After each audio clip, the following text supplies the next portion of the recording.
Good morning. Welcome back to the high-level conference Rule of Law in Europe. The COVID-19 has had a significant impact on our daily lives. To conduct a discussion on the importance of the rule of law in the context of the COVID-19 pandemic, regarding in particular the oversight of the emergency measures and better protection of human rights, we welcome to the stage Professor Jonatas Machado.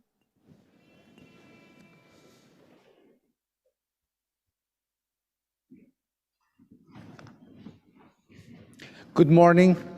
It's a pleasure to be with you in this opportunity and to receive you here in Coimbra, both directly or online. It's a pleasure to be in this conference dealing with the effects of the pandemic and the challenges that it poses to the rule of law. It was necessary to enhance the protection of some rights and restrict other rights, and so the rule of law was tested to its limits because of the pandemic.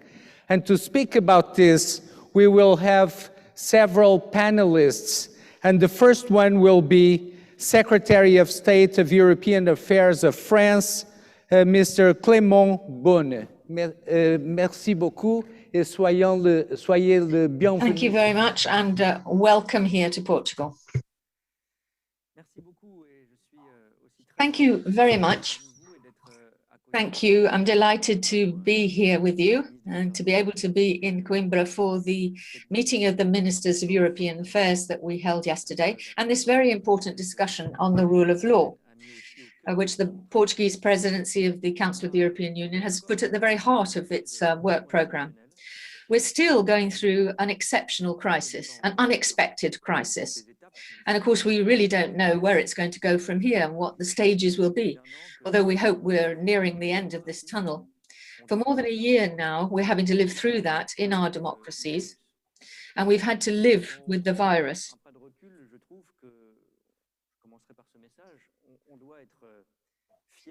I'd just like to start with one message.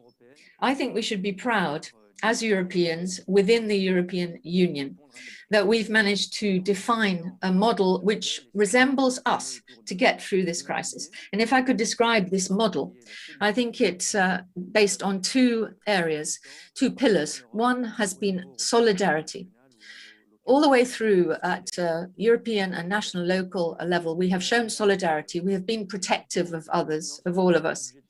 And if you look at the amounts of funding, of budget that has been injected into our economies by the European Central Bank, by the governments themselves, by the authorities, in social terms, I think we've have the enormous effort which has been put into this, which is no match anywhere in the world. And I think it is the parameter of European values being so strong, which is really quite unique. And the other pillar is democracy. We're not alone, of course, but I think that the combination of solidarity and democracy has been stronger in Europe than anywhere else in the world. And even faced with this initial stage of the crisis, because back in the spring 2020, we didn't know how long it was going to last, what it was going to do, the awful effect, the deaths, the victims, we've all suffered terribly in our health systems, but we've all managed to preserve our democracies through all of that. There has been parliamentary democracy, parliamentary debate, freedom of discussion that has never stopped. If you look at France, Spain, Portugal, etc., there are differences, but our parliaments have continued to function. Our courts have continued to look at the measures that we have introduced in this emergency.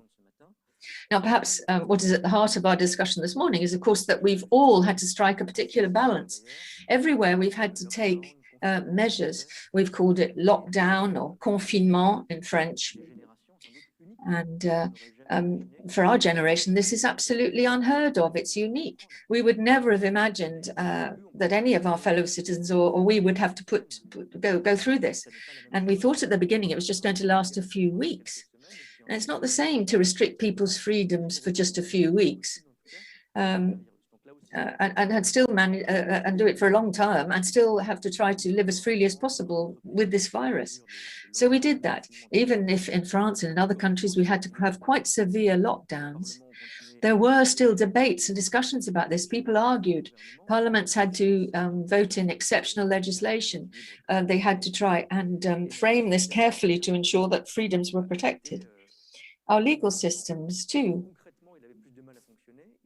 even though in practice, it was very difficult to function at all, they were there in practice to check that there was this balance between people's safety and their health and our freedoms, because that is the mark of liberal democracies, our freedoms being safeguarded. Now, in France, but there are other cases elsewhere, there were discussions for health reasons.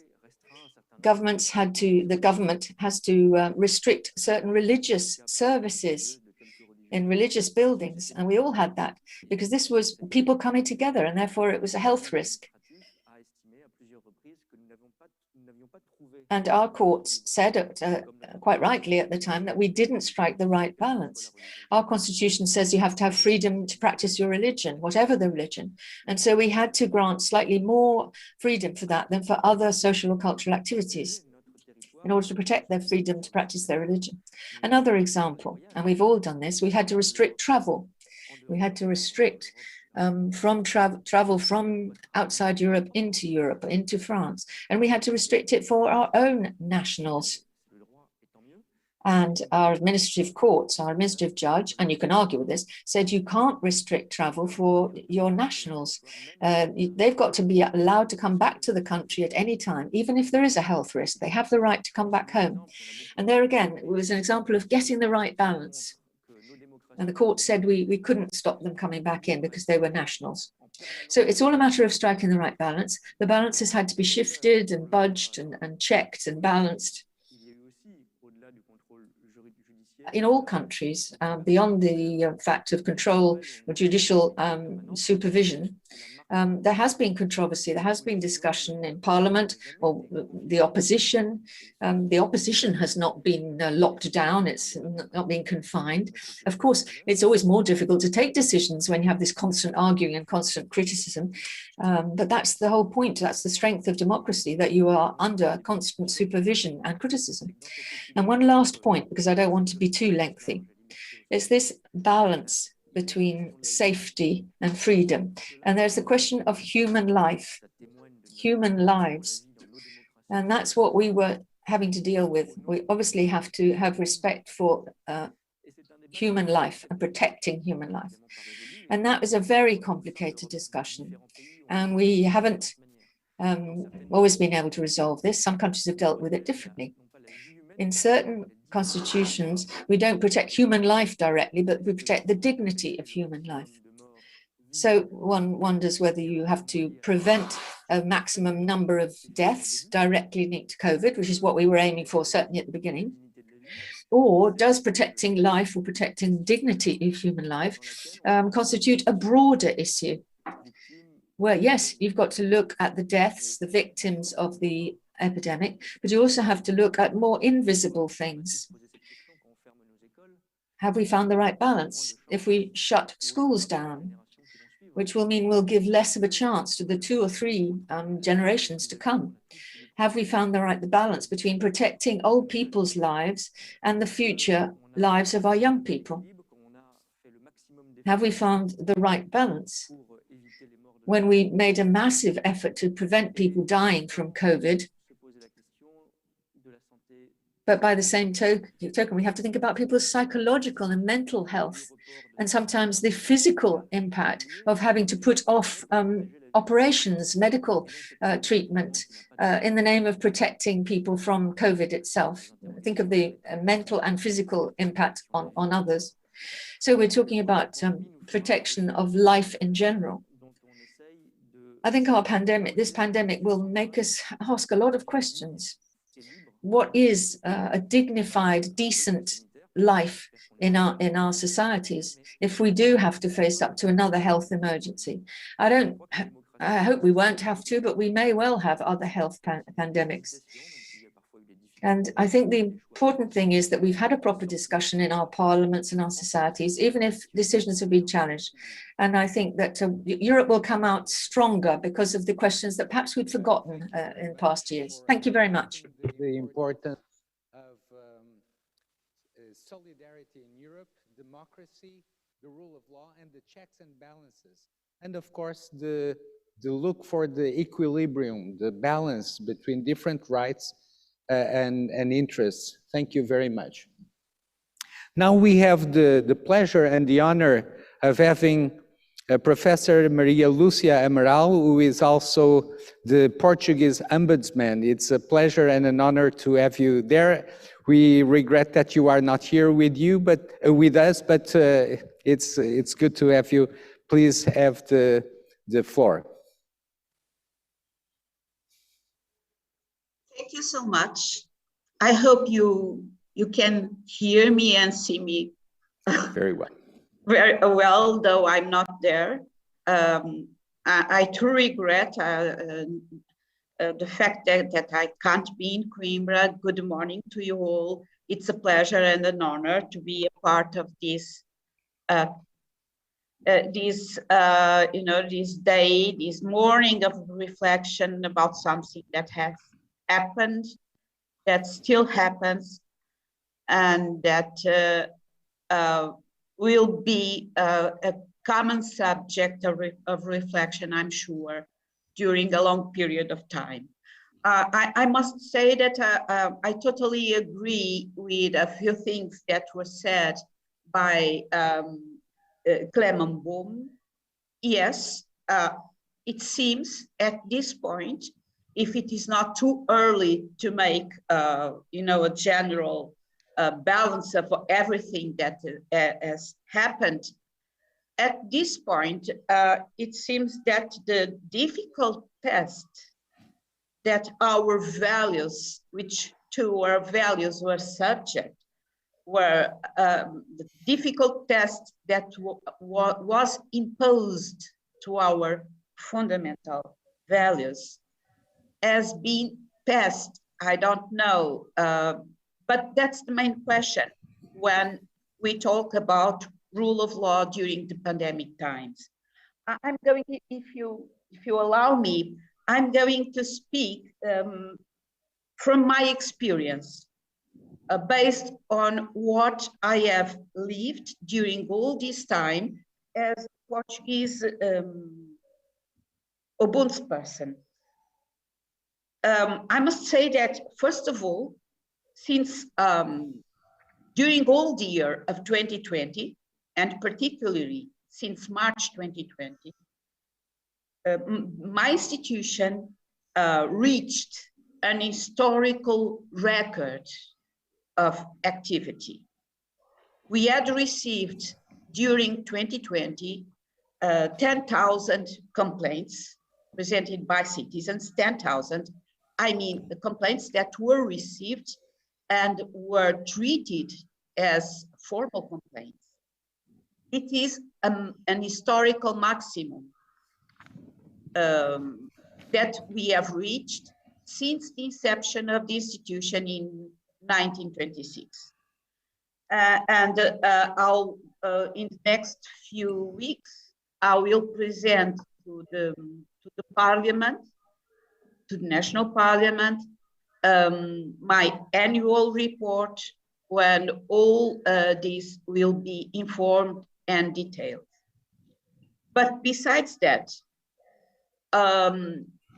in March, April 2020, we took a decision. I thought that we had the duty, being an independent institution and being in position of observing in a very accurate way, both what's going on the side of society and what's going on the side of public institutions, especially administrative institutions.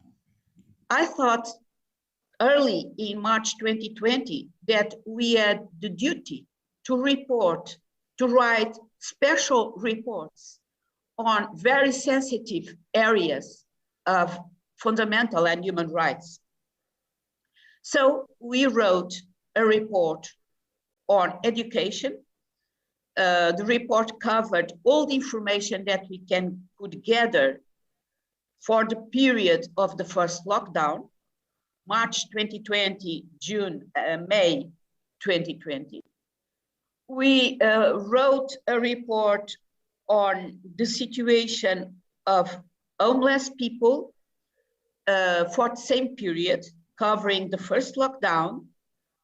And finally, we wrote a report on rule of law. And from March 2020 till April 2021. So the rule of law in Portugal, covering the 2 lockdowns from 2020 till April 2021. These 3 reports, I think they will be available in our website in the next few days, because they are finally ready. And first we'll publish them in our website and we'll print them later. So what I'm going to say about rule of law in Portugal during during all this period, it's just a brief summary of what we have said in this special report that will be published soon. I must say that we wrote this report on rule of law and not to be read by scholars or lawyers, but to be read by citizens at large. Because we thought that it was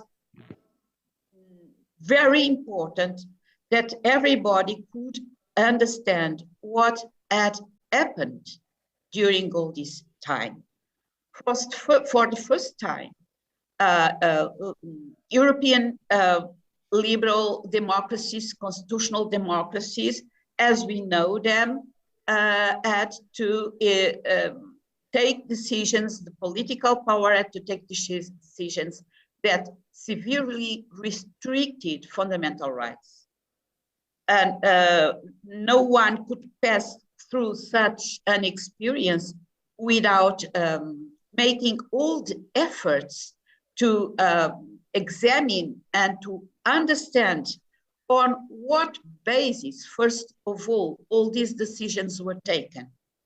So our main concern in this report is to explain, first of all, the instruments that the political power, Portuguese authorities in this case, at their disposal in March 2020, when everything started, that allowed them to restrict, in this case, in the case of a very severe sanitary crisis, basic and fundamental rights, like the freedom of traveling and all the other freedoms. I don't need to make a list of them. So our main purpose was to answer to this question. In rule of law, in the rule of law system, political powers can take decisions that implies the restriction of fundamental laws. If there is a previous law, a previous rule that allows this decision, what existed in Portuguese law previously that allowed Portuguese authorities to decide as they decided. And answering this question, we explained that Portuguese public authorities at their disposal two very different tools.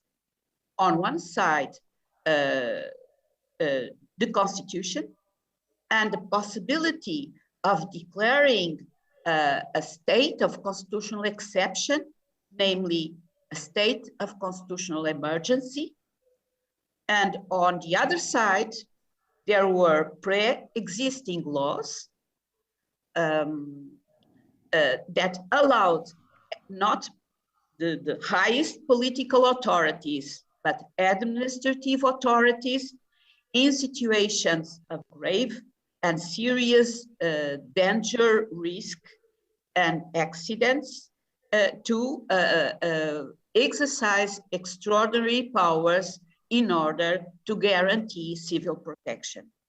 So we tried to explain to everybody what was allowed in each of these tools and how during all these periods, the political management of the pandemic was conducted by political leaders, either on the basis of the constitutional state of emergency or on the basis of common laws granting civil protection.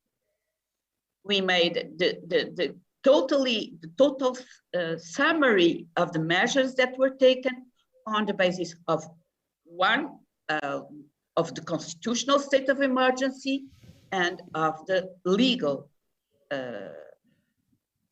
situation of civil protection. And then we concluded, we opened a series of problems that this situation has caused, problems in the sense of doubts, in order that everybody, not only the lawyers or the scholars, can follow it, but every citizen must be aware of these basic questions, just because, and it is our conclusion, the fact that we were for the first time in a very large scale faced with dilemma, liberty, freedom versus security, changing the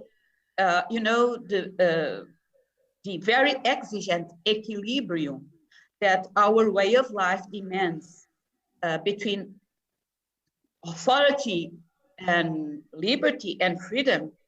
That does not mean if for the first time we had a serious challenge to this, it is a basic point for us, a basic need for us not to be distracted from this, the need to suspend this equilibrium for one time.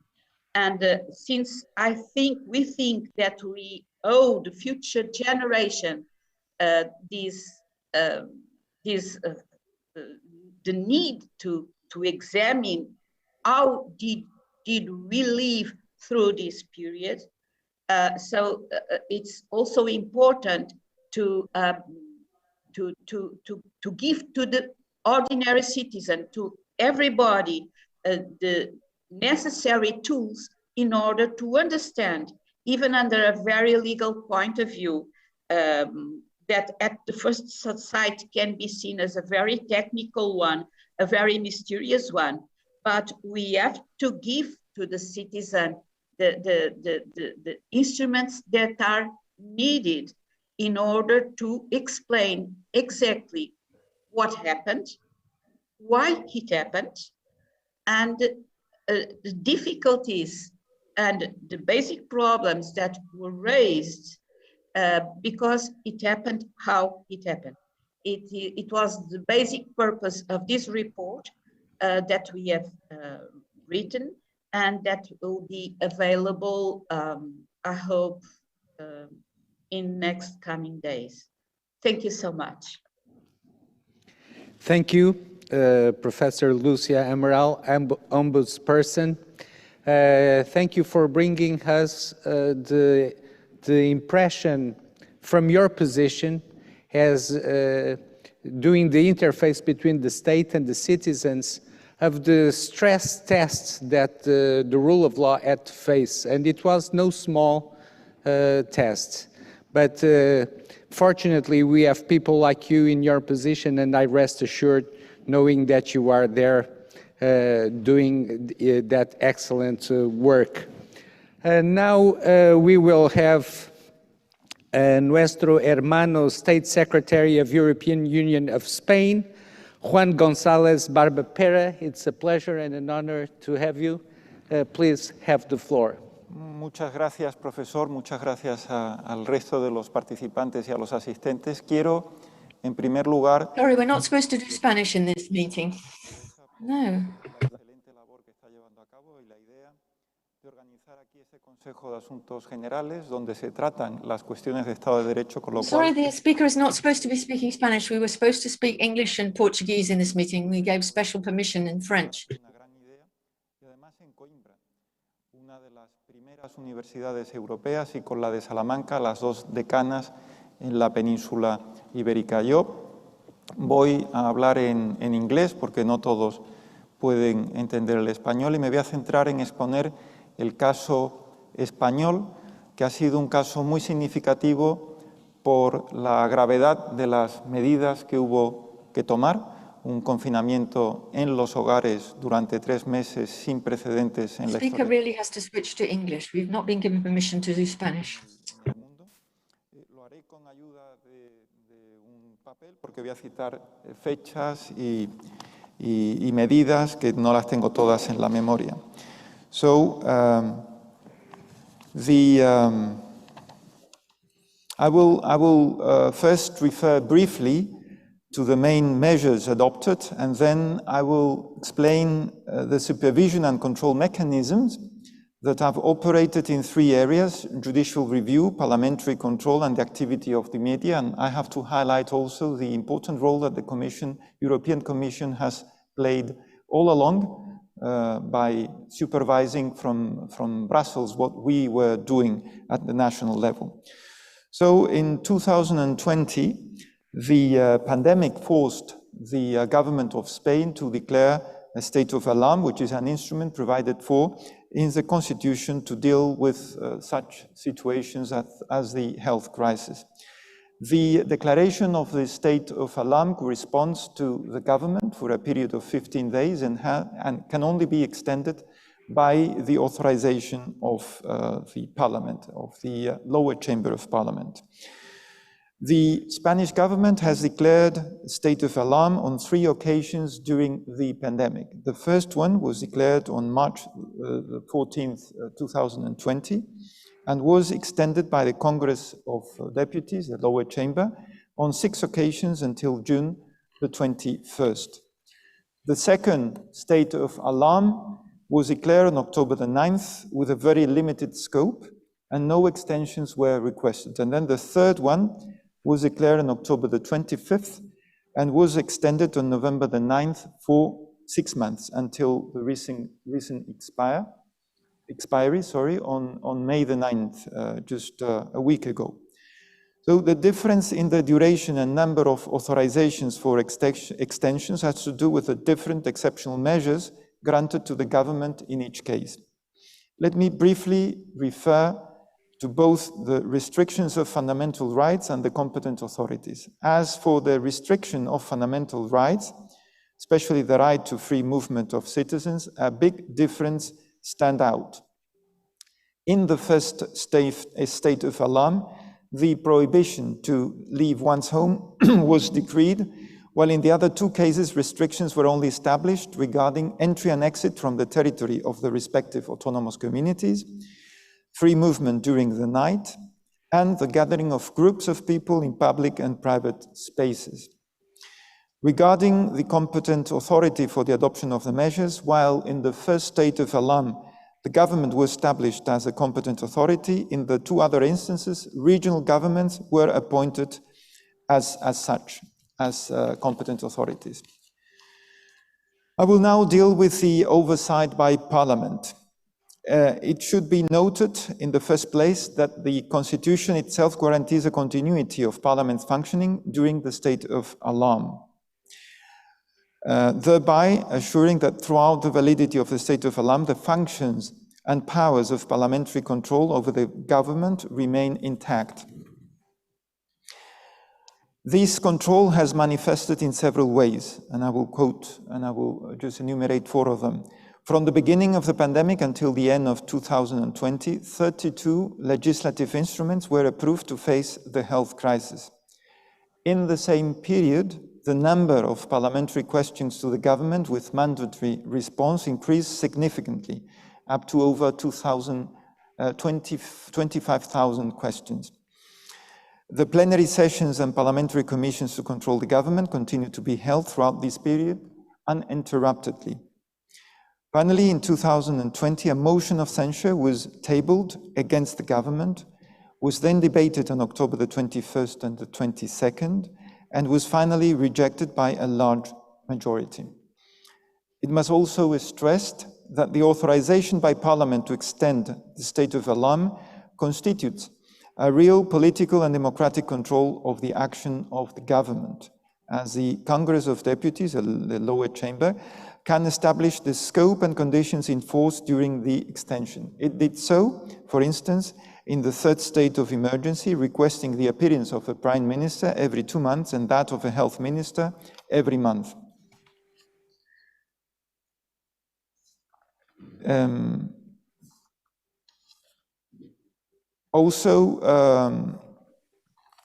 I have to mention the other supervision and control mechanisms since after the parliamentary control, which has to do with the judicial review, including constitutional review.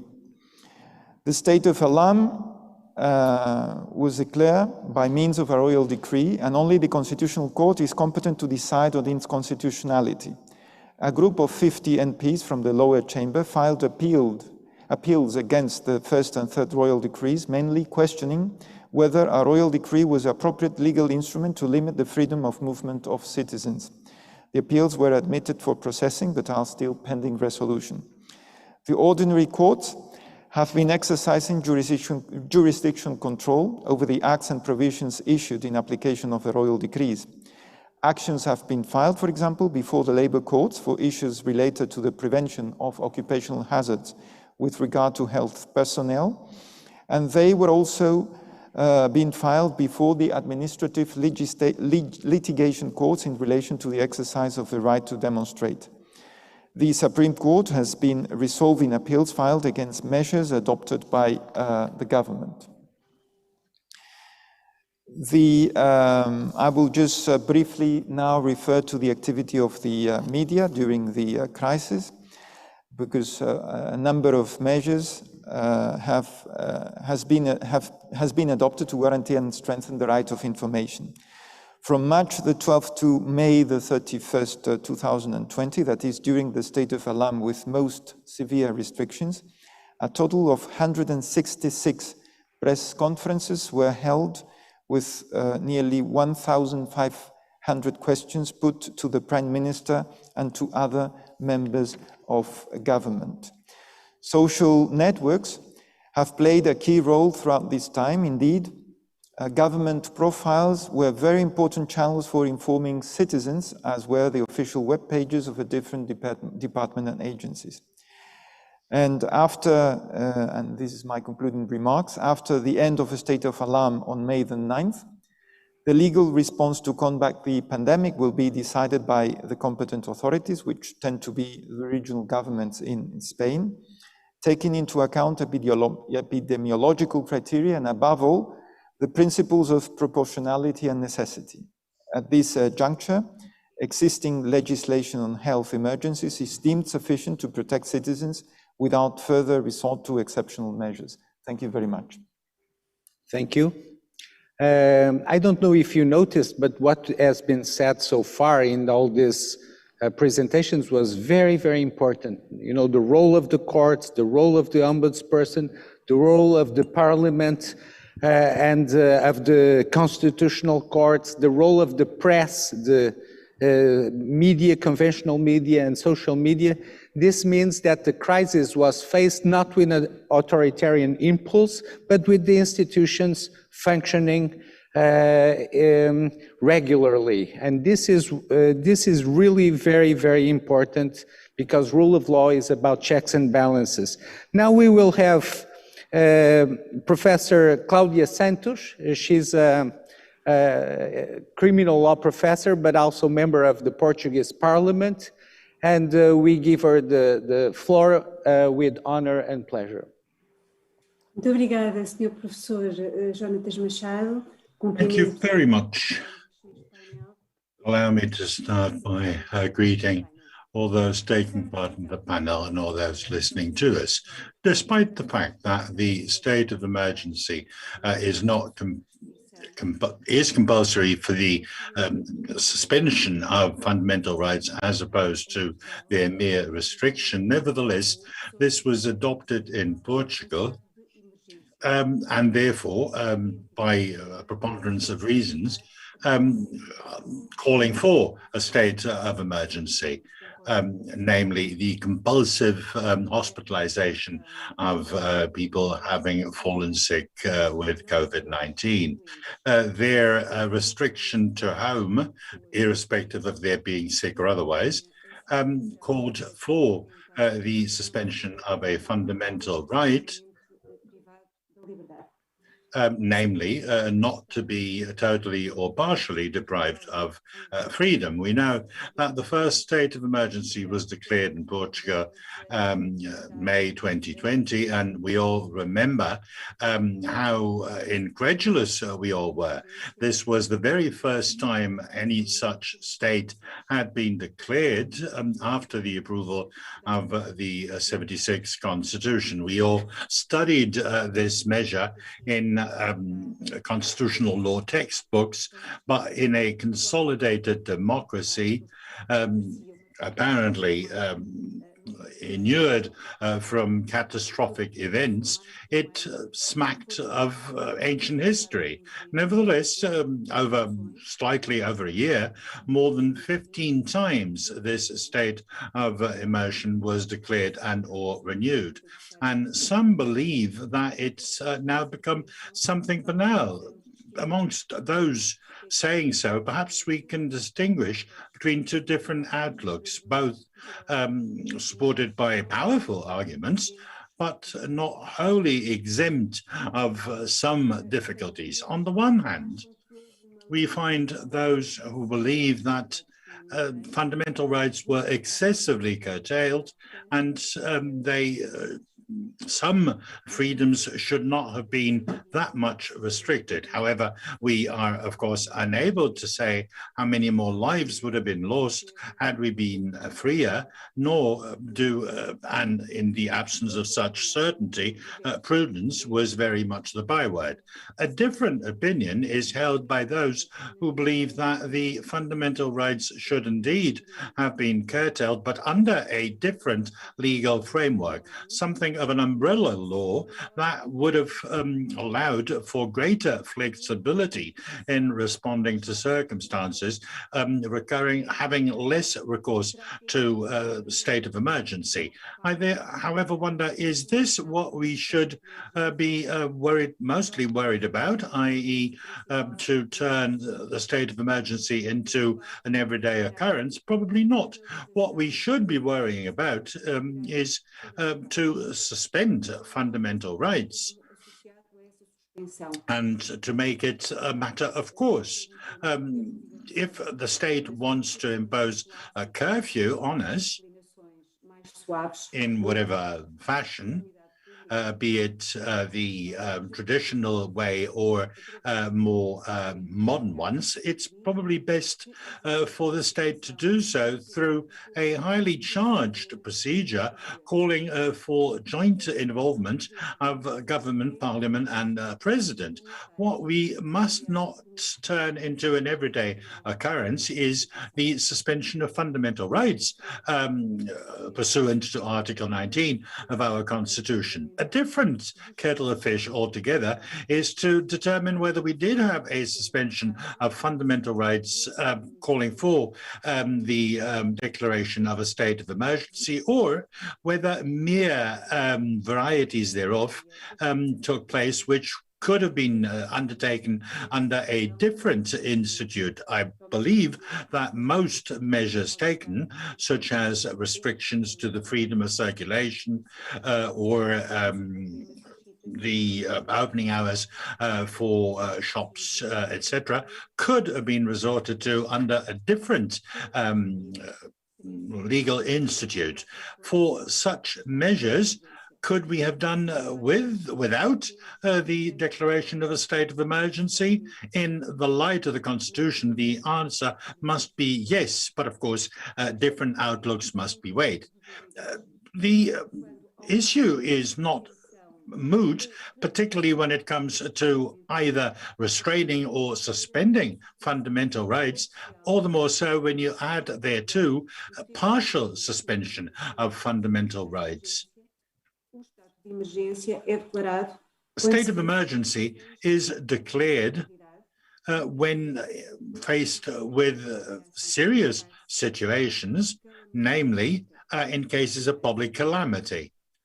Number 2 of that article further adds that in declaring a state of emergency, only partial suspension of rights, freedoms, and guarantees may be decreed. Yet another issue for which no such thing as a unanimous solution exists. In order to decree a curfew or a lockdown in a state of pandemic, is it indeed necessary for a state of emergency to be declared in light of the fact that some fundamental rights are suspended? Or could such measures be decreed without a state of emergency, inasmuch as this would be tantamount to restraining fundamental rights because of the protection of other values, such as the right to life or the right to health? The answer thereto must be based on a prior choice, namely the right not to be deprived of one's freedom. Is it an absolute right or one that may be weighted in light of other arguments? A less than straightforward interpretation of the applicable article in the Constitution, inasmuch as the recognition of the fundamental right to freedom, even in situations not foreseen as such, must give right of way to higher rights, such as the right to life or the right to health. In the absence of absolute guarantees, because against a prescriptive constitutional norm, one could always invoke a different norm listed on the number of fundamental rights. Those that prone a strict interpretation of the applicable article in the Constitution call for the wording of paragraphs 2 and 3 thereof. Against such backdrop, only in those circumstances may one be fully or wholly, fully or partially deprived of freedom. And in 27(3)H, the compulsive internment applies only to bearers of psychic anomaly. And Article 26 further states that compulsive internment may only apply to bearers of communicable diseases. In light thereof, the suspension of one's right to freedom could only be applied in a state of emergency.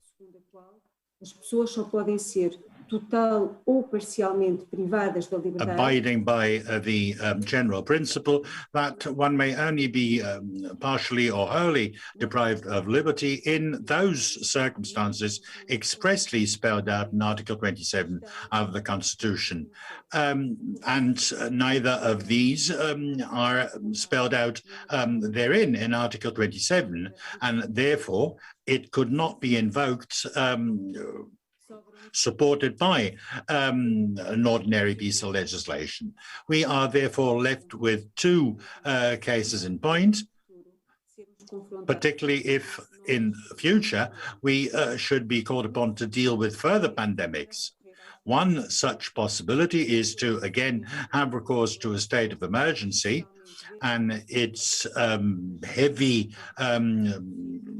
procedure in order to endow compulsive internments with legitimacy through a suspension of the fundamental right of not being fully or partially deprived of liberty. The other case in point calls for a change in Article 27 of the Constitution during the next constitutional review, which makes it legitimate to legally have recourse to compulsive internment against the backdrop of very serious pandemic crisis. Such pathway, and I'm coming to my conclusion, is not exempt from several other concerns, namely, in cases of umbrella laws, some umbrellas may prove to be excessively large. Therefore, we may want to limit their breadth and width. Neither the basic law for civil protection nor the one setting up the public health surveillance system would have afforded one enough cover so as to have compulsive internment measures that were taken to be taken. In other words, inasmuch as we cannot find therein enough support, nor does it seem to be 100% sure that new solutions can be exempt from proper care and careful thought. Thank you very much. You brought here a very interesting debate, which has to do with the question, is constitutional law ready to deal with these situations? We know that in a constitutional democracy, freedom is the rule and restriction to freedom is the exception. But how should we restrict fundamental rights in times of emergency? Should we change our constitution? Is our constitution ready to face new challenges? This is probably one debate that many of the 27 European member states European Union member states will have to deal in their own countries. Thank you very much. Now we will have Mr. Nikos Alivitzatos, member of the Venice Commission. Thank you very much for participating here. You have the floor. It's a pleasure and an honor. Excellencies, dear colleagues, let me thank the organizers for inviting the Venice Commission and myself in particular. I'm talking to you from Athens with the beautiful sunshine. I hope you have the same kind of weather in Portugal as well. In an article published more than a year ago, in the very first weeks of the COVID-19 crisis, Yuval Noah Harari, the well-known Israeli author and historian, rejected the well-established view that humanity is helpless in face of pandemics. On the contrary, drawing his conclusions from the first reactions to the crisis, he anticipated that in the field of science and technology, the tools have already been there. Obviously, from a historian's perspective, Harari has proved to be right. In spite initial delays in the Brussels decision-making mechanism, national governments, at least in Europe, reacted fairly quickly in terms of action, aiming not only to stop the spreading of the virus and assist the disadvantaged, but also to enhance research, expand the health systems, and strengthen infrastructures. No doubt, I would have personally preferred that at least one of the available vaccines was produced within the EU. The situation being as it is, though, and in spite of the deficits denounced by all kinds of oppositions, I would be tempted to say that the procurement of a sufficient number of vaccines destined for mandatory vaccination of the entire population of the 27 member states has been, at the end of the day, an important achievement. In a way, I would even add that COVID-19 has helped the revival of what came to be known in this side of the Atlantic as the welfare state, which is the European equivalent of Franklin Roosevelt's New Deal. From my own field of interest, that is constitutional law, I would tend to draw the same conclusions. As a general rule, a reaction to the pandemic occurred under and within, and not over and beyond the law. In other words, unlike other major crises in the previous century, the current pandemic was faced under and within the rule of law. All branches of government, including the judiciary, both in Europe and in America, proved to be much better prepared than they were, let's say, in the 1930s, when they were taken by surprise and ultimately outstripped by the big recession.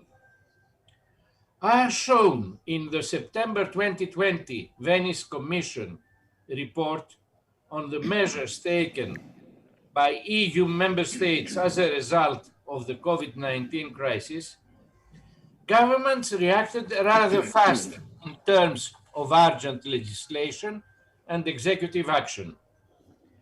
In this respect, it is significant to note that only 9 EU member states, including Spain and Portugal, formally declared a state of emergency or equivalent under the relevant provisions of their constitutions. Another 6 member states declared a state of emergency under their ordinary laws, and 13 member states, almost 50%, to which one should add the United Kingdom, have not declared a state of emergency at all. To my knowledge, national variations of efficiency in the light of that variable, that is declaration or not declaration of an official state of emergency, and I refer to the previous speakers' remarks on that issue, have not yet been published. My feeling, though, is that beyond that criterion, whether the state of emergency was declared or not, what counted more is the rapidity by which national legislators have reacted, that is, the time needed from country to country for the adoption of the relevant measures against the spread of the pandemic, in particular from February to April 2020. Countries such as my own, and almost, I wouldn't say 100%, due to the ordonnance issue, France, were under emergency, countries such as my own, whether under specific situations, the executive may legislate on its own initiative, that is without previously being delegated by Parliament, were in a better position than others, where usual delegation and empowerment laws ought to have been voted before the enaction of such measures. The same applies to the legislative process within parliaments. The existence of urgent procedures facilitated the task of parliamentary majorities compared to parliaments where no such procedure exists. In relation to the content of the measures taken, no significant variations from country to country are to be noted. Social distancing, by the way, I don't like so much the adjective social, but doesn't matter. Social distancing, the wearing of a mask, restrictions to the freedom of movement, lockdowns, mandatory tests and vaccinations have been common features in all EU countries. What counted more is scrutiny and oversight of emergency measures, first by parliaments themselves, and second by the judiciary, and I would add by the ombudsman. The ombudsperson, excuse me, my lady. As a result of COVID-19 crisis, Parliament strived to find a balance between, on the one hand, the need to protect their members against staff against the pandemic, and on the others, doing their job in empowering and checking executive action, which is all the more important in times of crisis. In practice, though, it would not be inaccurate to say that as a general rule, parliaments have stepped a little bit aside, leaving governments rather free to legislate. Rotation in MPs' attendance or parliamentary committees have most of the time replaced plenums. It is important to note that no total closure of parliament occurred, to my knowledge, all over Europe, save usual parliamentary recesses. More disturbing were signs in some countries showing that the COVID-19 crisis was used by governments as an opportunity to adopt unpopular legislation on issues that were not necessarily related to the pandemic. Judicial review of emergency measures is, of course, the other major guarantee against the risks of abuse.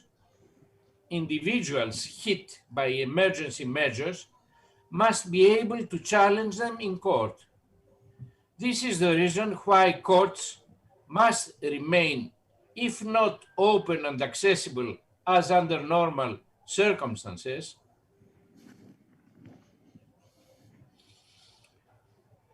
at least ready to impose interim measures.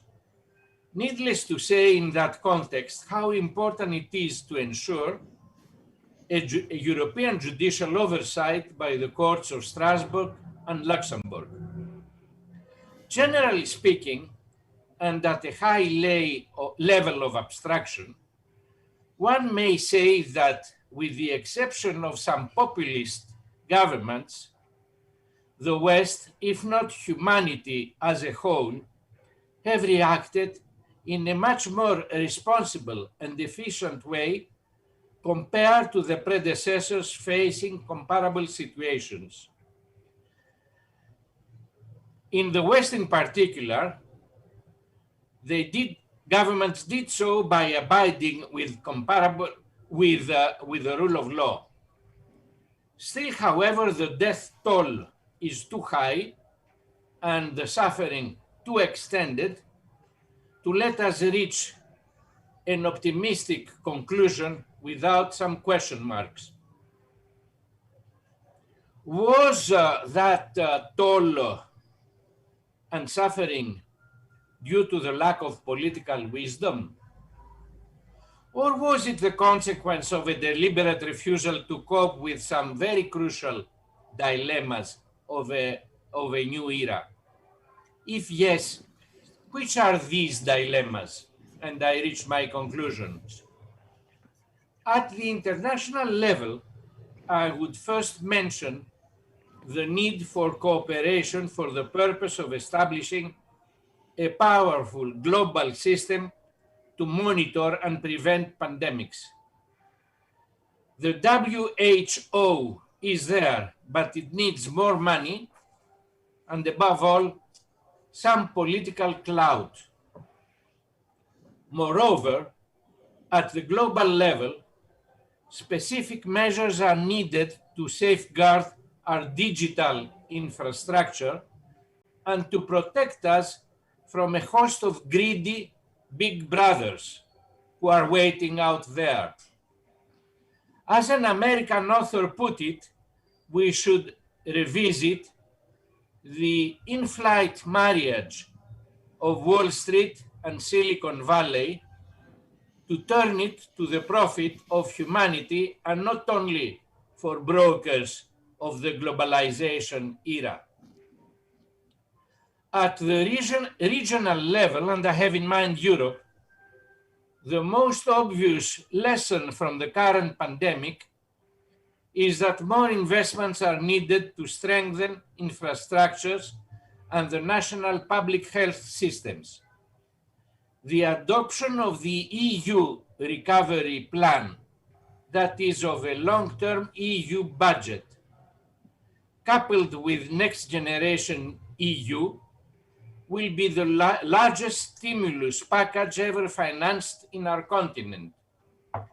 I have good reasons to believe that the post-COVID-19 Europe will be not only a greener, more digital, and more resilient place to live, but also a pluralistic democracy with more people than ever living under the rule of law. Finally, at the national level, I'm tempted to say that for society like ours, and I have in mind Mediterranean kind of societies, which privilege compassion over rational thinking and slogans over well-thought arguments, the magic words, in my opinion, are two: solidarity and volunteerism. To remind you of the ancient Greek distinction between the notion of life, biological life, in the biological sense of the term, zoe, and the notion of vios, which is closer to the concept of well-being, I would say that it is not worth living the first without the latter, and that the latter cannot be achieved without a minimum degree of solidarity, which depends from our willingness to give more than to take. Thank you very much. Thank you very much for introducing the importance of our commitment to the welfare state, stressing the importance of European courts and institutions, and this European solidarity. The European Union, we can say, is the sovereign friendship of European peoples, and so it's very important to stress the role of European institutions and European initiatives in the post-pandemic world. Thank you very much. Now we will have Professor André Pereira. He will have the floor. I will ask him to, due to time constraints, to take that into account. Thank you. Thank you very much, Excellencies, ladies and gentlemen. It's a great honor to present you some results of a research project I had the honor of coordinating, sponsored by the WHO. It's called Responsibility for Public Health in the Lusophone World, Doing Justice in and Beyond the COVID Emergency. So I propose you a travel around the world, and the Portuguese language allows us to do it so. This was, as I said, a project sponsored by the WHO, and it is now being presented. We did not reach all Portuguese-speaking countries. We reached some countries and one special region, from Asia, Africa, Europe, and South America. This will give us an idea of how different COVID was dealt in terms of public health and, of course, constitutional law. Why? Because we have in our group Macau, a special administrative region of China, where I don't have to speak much. The law was very strict. They were prepared by a law on sanitary surveillance, and their measures are extreme and radical. Of course, the outcome might be seen as positive in terms of death rate is very, very low compared to our countries. We can take a look at Mozambique and Angola. where the situation, of course, is dramatic, but not as much as in Europe or the States or in North America, maybe because lack of a register and also for other reasons, for demographic reasons. We have to bear in mind that more than 60% of the population is under 20 years old. I invite you to walk around Coimbra and you will find it amazing how could you have a population of under 20 years old, over 60%. Of course, Europe is very different. Portugal is very different. Portugal is a very aged society. And then you have Brazil, if I dare to say, one of the worst examples in the world where the death toll is terrible and where there is immense political division. I'm not a constitutional law expert, I don't dare to go into details, but of course we can take a look that in Macau there is a government with a lot of power. In Africa, and you have a president with one dominant party in the Congress, so it is very easy to regulate the situation, and they did it legislatively quite fast. Brazil is more complicated since you have a presidentialism, but with a very divided Senate and a very divided House of Representatives. And it is not so easy to legislate in Brazil, although the president, of course, has some important power. Portugal, as was very well presented by my colleague Claudia Santos, as a parliamentarist, also the president has a role very important in the declaration of this exceptional situation we all were living for many months. But I won't go into legal matters. What I wanted to point out is that in this research project, we were united by a common language and a long-standing relationship strengthened by a shared history. And this is also one of the strengths of Europe, one of the strengths of Portugal, as well as Spain and France and many other countries. All European countries can share a good dialogue with the rest of the world, and we have also this duty to keep this dialogue. And looking at Portuguese-speaking countries, the experience was very different. We had, in one side, the city of Macau with very few infections, and you had, on the other side, Brazil in a dramatic situations, and also at very different levels of economic and social development. And it is important to put in the agenda also, as in a European conference, the importance of looking into Africa, Latin America, and South Asia, and the suffering that goes in those societies. And of course, very different healthcare systems. One of the great results of this research project is that we created a network. We have a web page, and we have a group of colleagues from these countries, and we intend to grow to other Portuguese-speaking countries. And we hope to keep doing this research for the future. I already pointed out these different situations. What we want to put into very clear is that we defend, like many other authors, just healthcare systems within just societies. And we made a survey. Of course, it has no validity because we had some dozens of respondents, but most of them considered that it is possible that we will suffer another pandemic. And I see a lot of optimism in this room and in this conference. I don't want to be the pessimist, but all the presuppositions of this pandemic are still going on.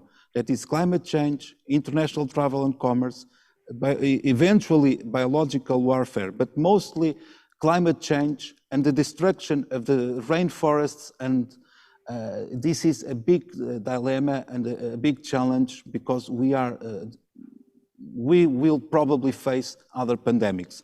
I should mention at this moment that Macau was very well prepared, and the South Asian societies in general, because this was not the first pandemic in the 21st century. It was maybe the third or the fourth pandemic in those countries where millions of people already died because of other pandemics in the last 20 years. So the destruction of rainforest in South Asia and in Latin America and in Africa, this is, and even in Africa there was Ebola and other situations. Unfortunately, this is a starting point for a legal debate. There will probably be other pandemics. So we propose 12 recommendations in a white book. It is going to be, it will be published soon on internet. I will just select a few ideas. Coming back to the very interesting conference of Professor Santos, Cláudia Santos, in a very Portuguese perspective, well, we understood in our group that it is important to have a sanitary surveillance law, and we heard the Venice Commission stating exactly that most European countries do have a legal way to solve problems of that. But what is important is to keep always parliamentary control, to keep a lively debate and a permanent control of the activities of the government by judicial review, by the media, and so on. Reinforcing the creation of public health teams and investing in their qualification. There are some interesting examples coming from Brazil and from Angola and Mozambique, other kind of professions that we don't have in Europe, or at least in Portugal, that we should consider, well, not exactly for our system, but maybe for African countries and for Latin American countries. There are other professionals that could be prepared. We should prepare institutions, especially healthcare institutions, for epidemiological emergencies. So, like in Macau, we should always have personal protection stocks, masks, alcohol, disinfectants, which should be protected for another pandemic. We should have a plan for pandemic situations. For example, distance work should be regularly monitored and tried on companies and enterprises. We should launch and reinforce national pharmaceutical industry. We are now seeing the difference. Brazil has a strong pharmaceutical industry and is being able to vaccinate the population at the European scale, very comparable, and we should have more solidarity with African countries. And this is a big problem.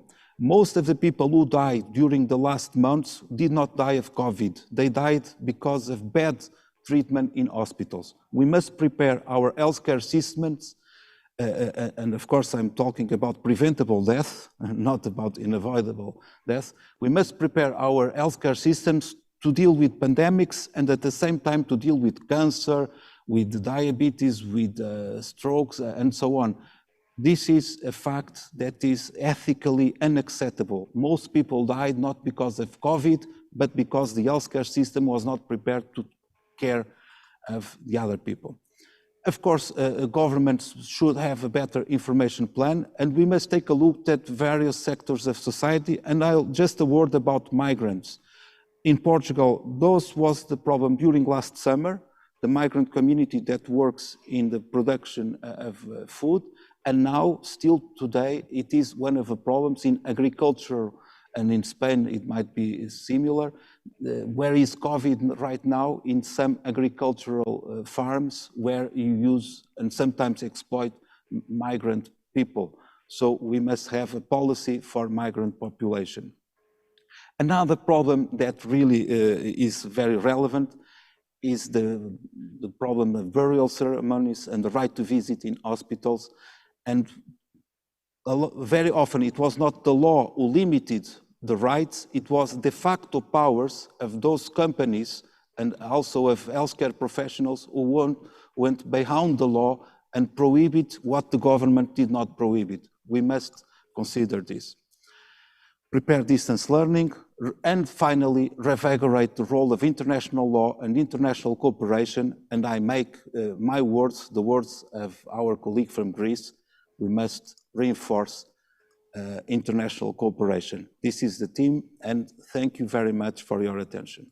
Thank you very much, Professor André, for stressing the fact that we may have to face another crisis, and we have to prepare to get ready as states and as international community.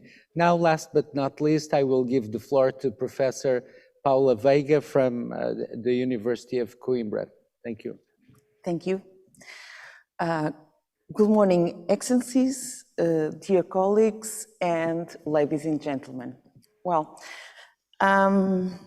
first of all, it's both a privilege and an immense pleasure to be here at Convento de São Francisco today to celebrate with you the Portuguese presidency of the European Union in Coimbra.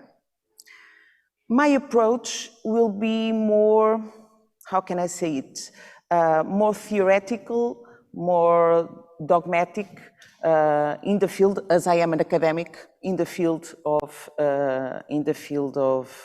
human rights and rule of law. I will read just to keep the notion of time, if you please.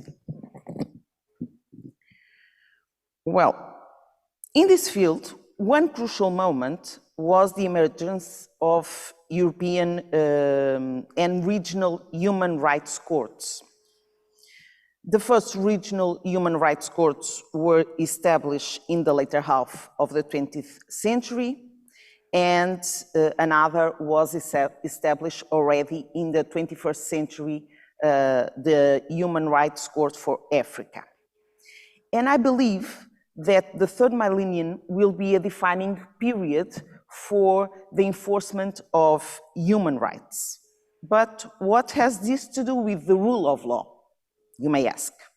Making the connection or recalling that connection between rule of law and human rights implies to overtake a merely positivistic view of law and to connect it to some substantive values.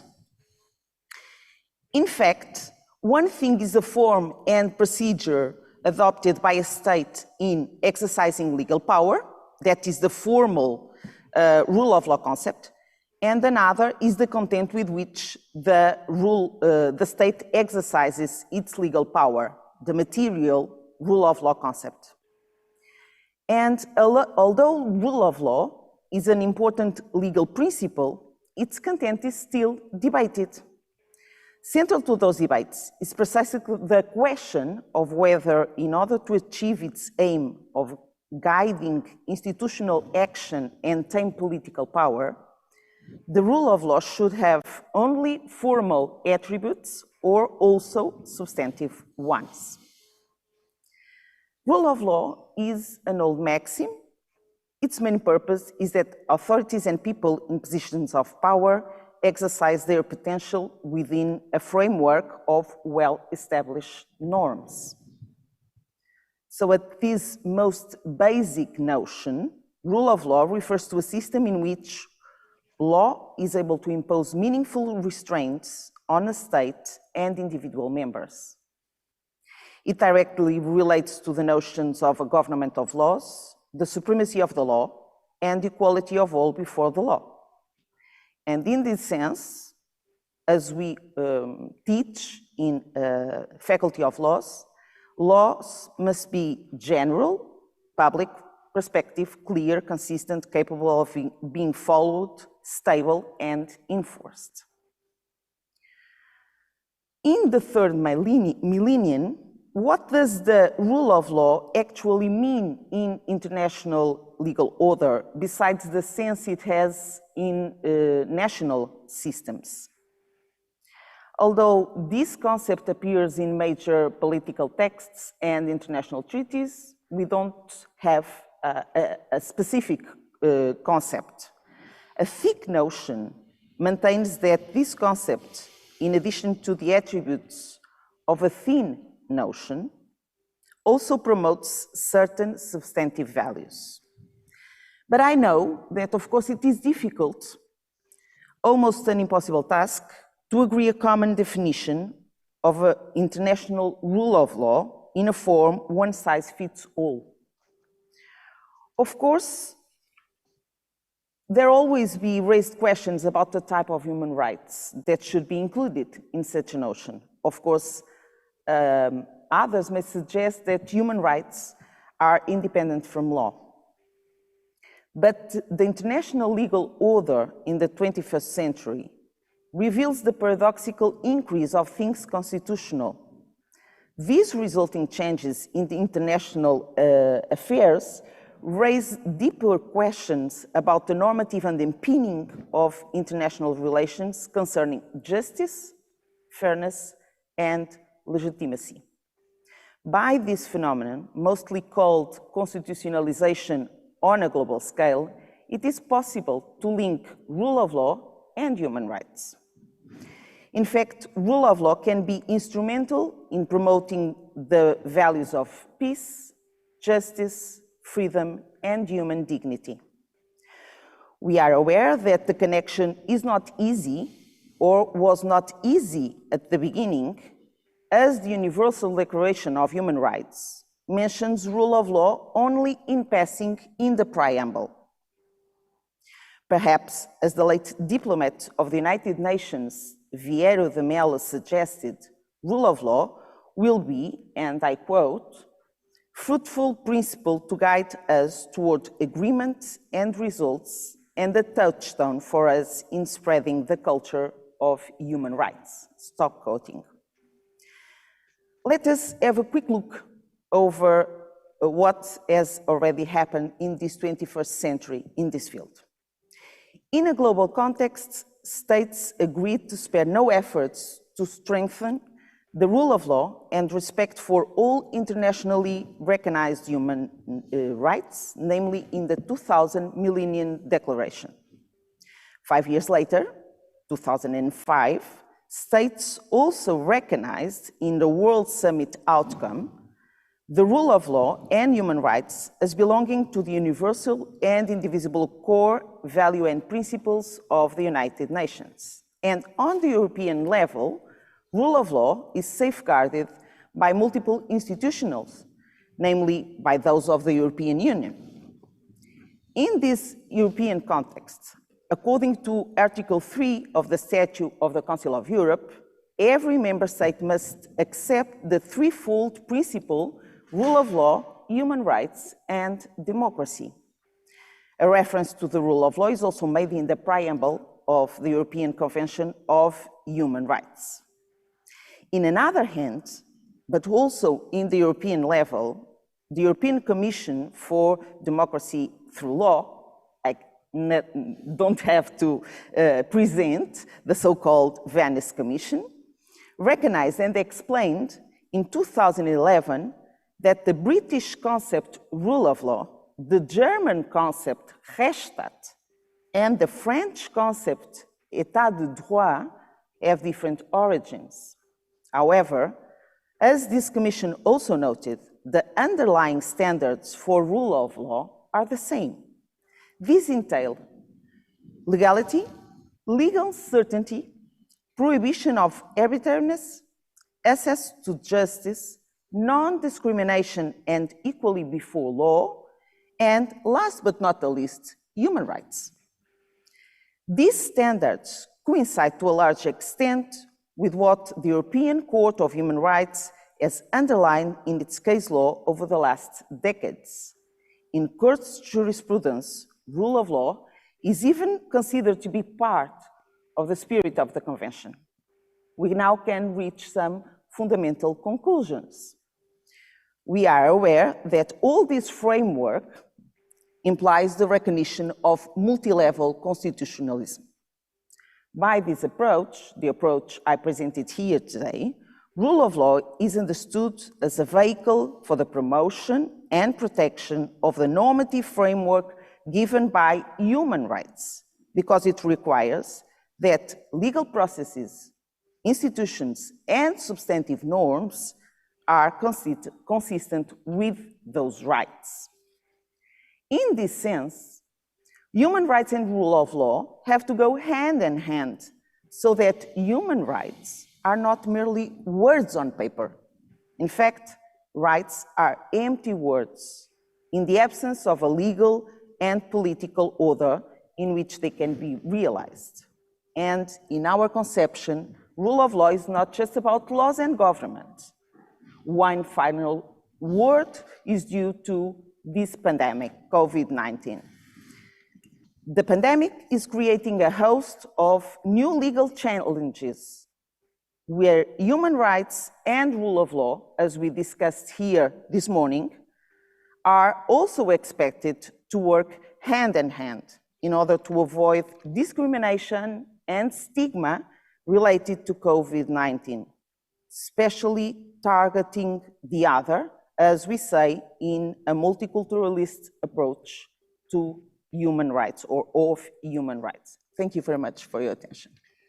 Thank you very much. So we have the punchline would be to face new crisis, we need stronger European Union, stronger human rights protection, stronger democracy, and stronger rule of law.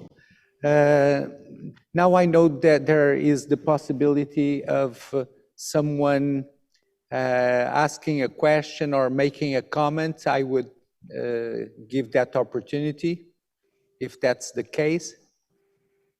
Yes, please. Thank you, Mr. Chair, and a very big thanks to all the presentations. Very, very interesting discussion, and all those arguments are very fascinating. And during this discussion, it was clear that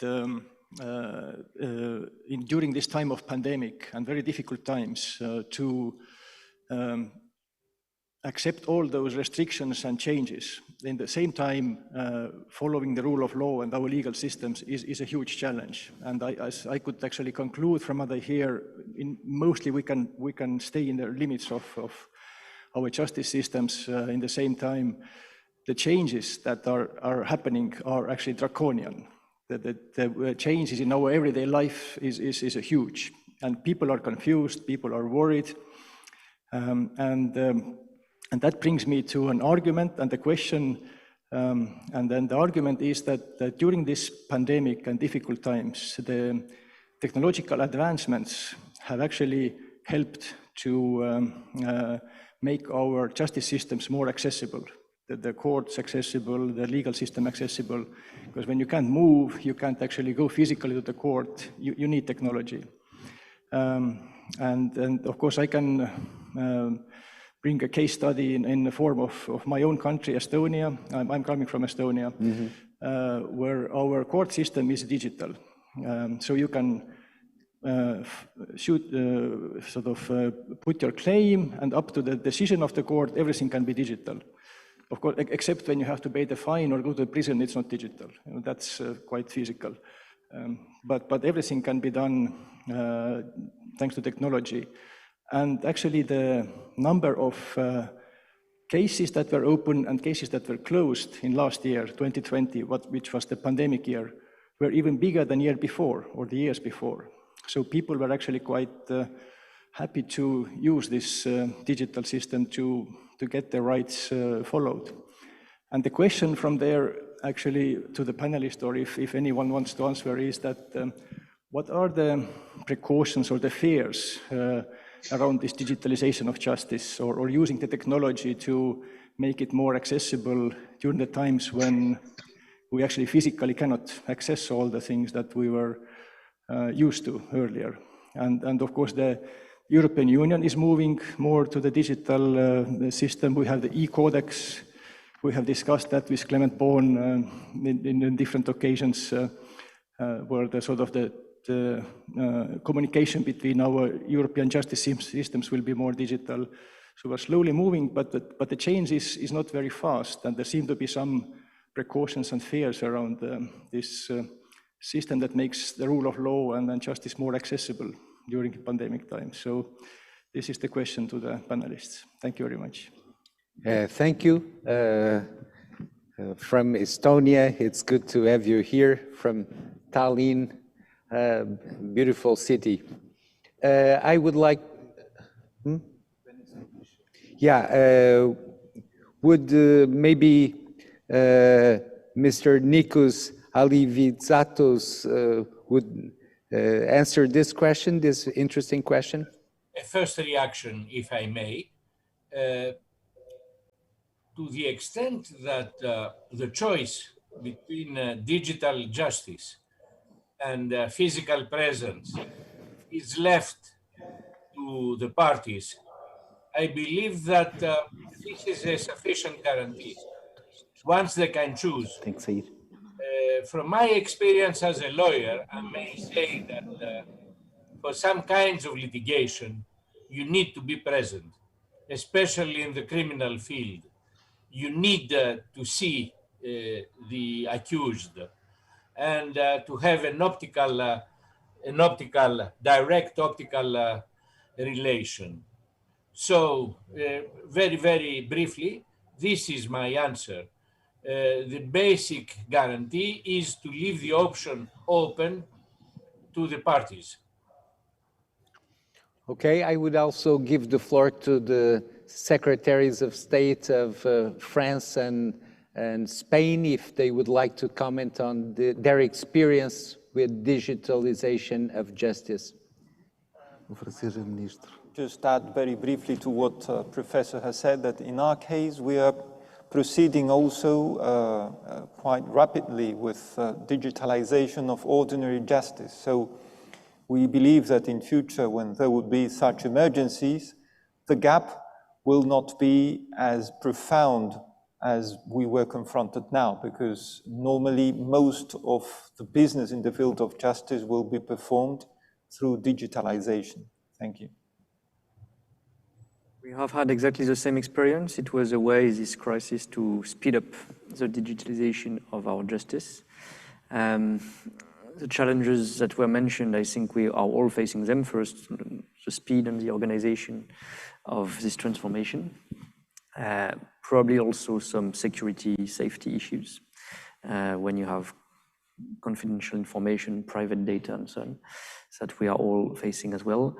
And I think probably there is a balance here again to be found between because some people for day-to-day cases, so-called small cases, but affecting their daily lives, are also happy to have a quick digital solution by the justice system, the legal system, but also a sense or willingness to have some proximity, to have some access, to have some human contacts, because it's a public service. And I think this is all this digital gap or the digital balance we have to face everywhere in the EU and beyond, between the opportunities offered by digitalization and at the same time the way to keep human access or human presence that is important probably for the elderly, for younger people, or some groups which are needing this contact.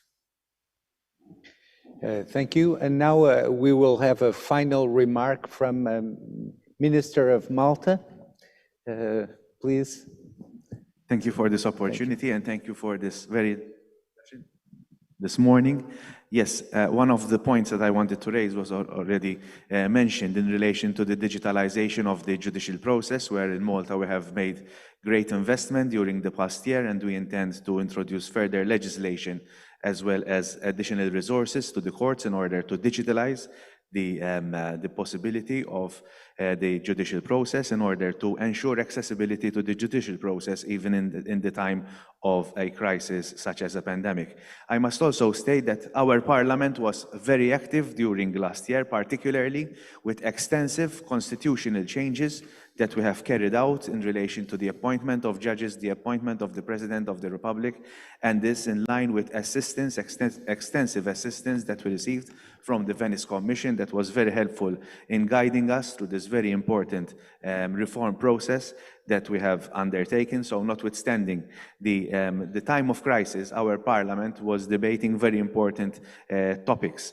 But besides which, we also continued to have the scrutiny of the actions that were being undertaken that gave rise by the necessity of the pandemic. But my question is this: at a time when so many citizens may have other very pressing priorities, such as saving a business or finding a job, we need to focus on opportunities and learn our lesson. But we therefore are very much interested to hear how we can promote related experiences of reform that are enacted in these difficult times in order to ensure further protection of human rights and yield even more successful results to the economies and our overall well-being, even in the circumstances that we had to face as a result of the pandemic. I thank you. Thank you. I would leave for our panelists to comment on this question. Maybe from France and Spain. I think that perhaps the professors should have a say here, and the specialists. So, thank you very much for your input from Estonia and from Malta.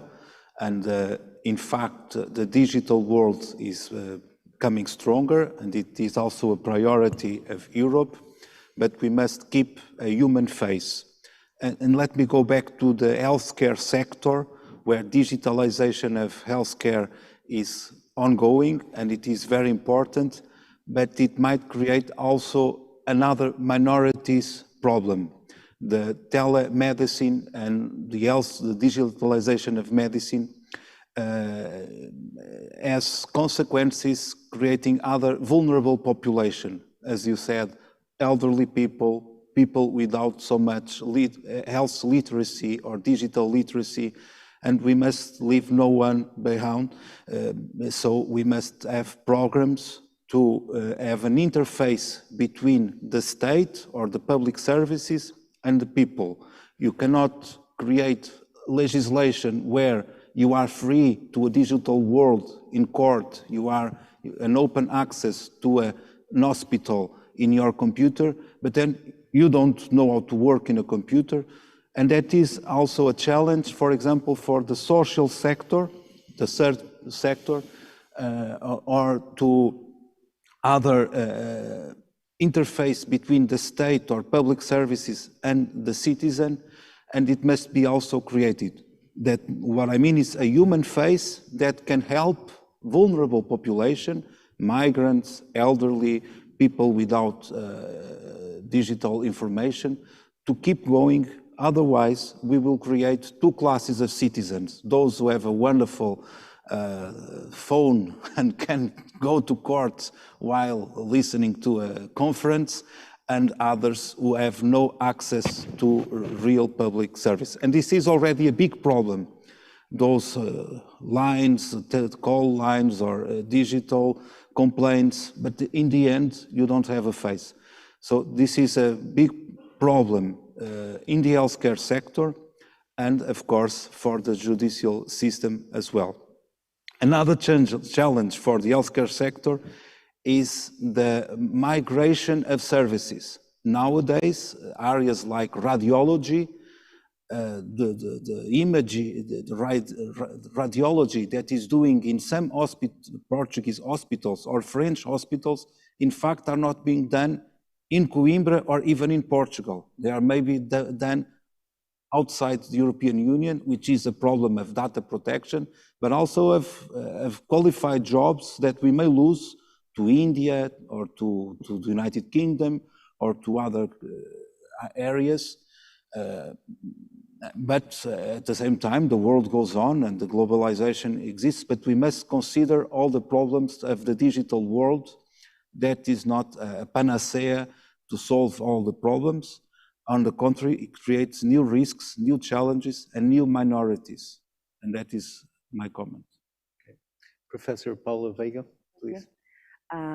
Just to answer and to some remarks on what André, my colleague, has just said. I really believe digitalization will be a revolution in the field of constitutional law. Not just about rights. Usually we think just about the new type of facing the rights, right? Freedom of expression, association, and so on. But also in the other pillar, the pillar of institutional government, you know, because we are used to think about political will and public will in a sense that will be transformed by digitalization. So we have to adapt the democratic institutions to this new form of expressing the will of people. I think it's the main problem. Yes, so we are coming to an end. It's time for me to thank the members of this wonderful panel, both here and online, and also to thank all those of you who have been here and, from television, listening to this program. Thank you very much.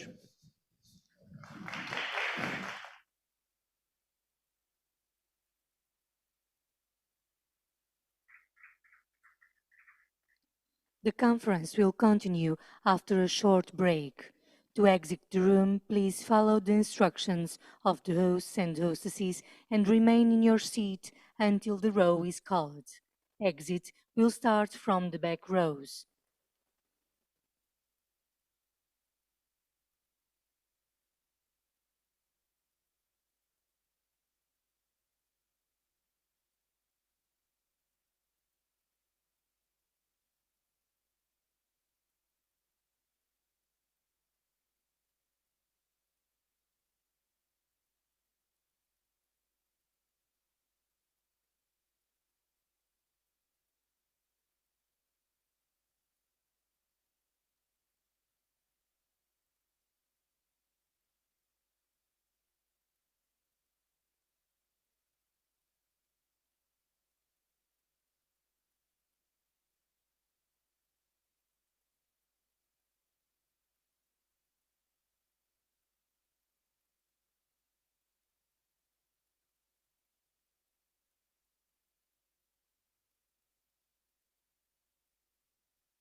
Já, myslím, že to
We now welcome to the stage Isabel Neri to conduct a discussion on the link between the protection of the rule of law, economic recovery, and the development of social rights in Europe.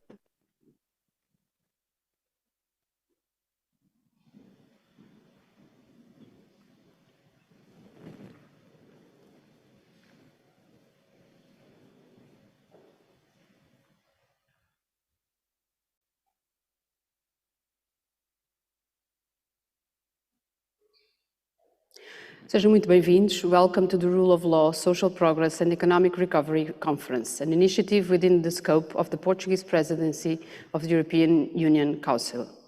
Neste painel falaremos da ligação entre a proteção do Estado de Direito, a recuperação económica. We're looking at the link between the rule of law, economic cooperation, and social rights in Europe. Living in this rule of law means living in an organized society through bodies and services which respond to people's problems. It's law because it's restricted to and restricted by legal rules. Rule of law and democracy go hand in hand, and therefore we have to talk about democracy first. And what is democracy? Obviously, we vote for it, but it's not just a voting ballot. It's a matter of look at populism. Populism can get through by vote, and we ended up with nearly a civil war when Trump got into office. Obviously, those who are defeated have to accept defeat. That isn't always the case. It's not enough to have popular participation through the ballot box to have democracy. What really distinguishes democracy is democratic values. And this is why we're here today, because social progress and the rule of law require democratic values to continue. So now we're going to hear from some of the best specialists in this area. We have Hans Valgren, Chair of the European Parliament Committee for the Employment and Social Affairs, Olivier de Schutter, UN Special Rapporteur on Extreme Poverty and Human Rights, Cristian Pirvulescu, Chair of the Fundamental Rights and Rule of Law Group of the European Economic and Social Committee, Joana Vicente from Coimbra Faculty of Law, expert in gender equality, and José Casal Tanabais from University of Coimbra, expert in fiscal law and responsible for a course in welfare state, constitution and poverty. So this calls for a promising debate, and I will ask our first guest, Hans Valgren, to give us some words. Thank you. I'll start by saying that I spent a good part of this last year traveling around the country digitally through video conference and visited a large number of schools, high schools around my country. And I can tell you that of course, there are many issues on the minds of these young people, not least how to deal with the climate crisis. But one of the most frequent questions that I receive from these students is this: why don't you do more in the EU to deal with obvious breaches within our union against our fundamental values, like respect for the rule of law, or freedom of the press, or academic freedom? In a way, this is very encouraging, because it's clear that young people really care about values, about ideas, and that they kind of confirm that respect for these common values must remain a foundation for our cooperation.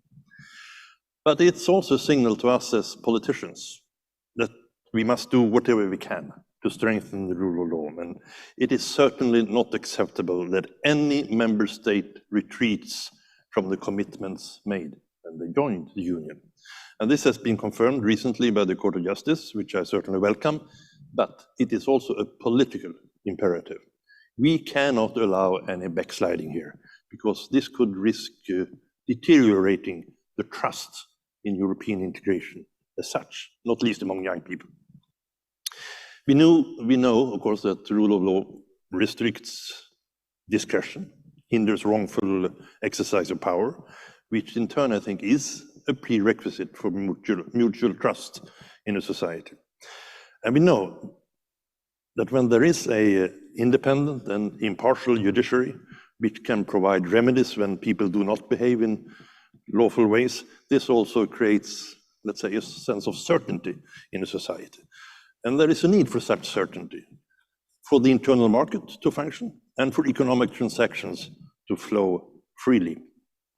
Not least now, huge amounts of funds will be distributed all over Europe as part of our great recovery plan.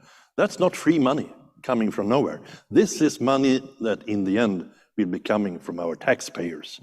And I'm confident that these taxpayers will not be at all supportive of sending contributions to countries that have bad standards for independent judiciaries, or where there is risk for corruption, also at the highest level.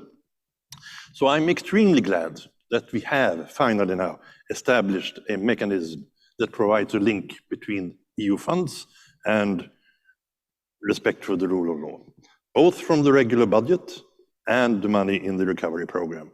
And I hope that the Commission will soon be able to put its guidelines together so that this mechanism can also be used in practice and show that our values are not only words, but they only mean action and can lead to action. Talking about the economic recovery plan, I think when this now will be launched over the continent, it will provide a much more positive development, better growth, more investments. I think predictions for growth in this year, 2021, are actually also being adjusted upwards as we speak. But there is one memento that I think we need to keep in mind. It was repeated many times in Porto 10 days ago at the social summit. Leave no one behind. Get everyone on board.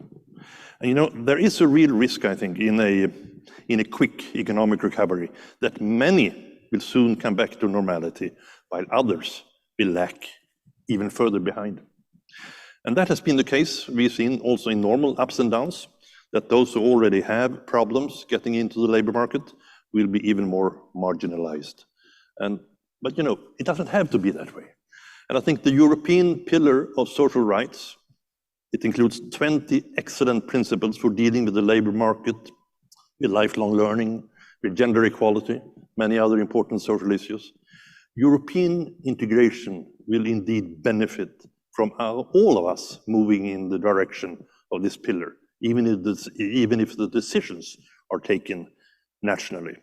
So, to conclude, these are actually two rather hopeful messages during the Portuguese presidency to make sure that we advance together in protecting the rule of law and in insisting that social rights for everyone is also a way forward.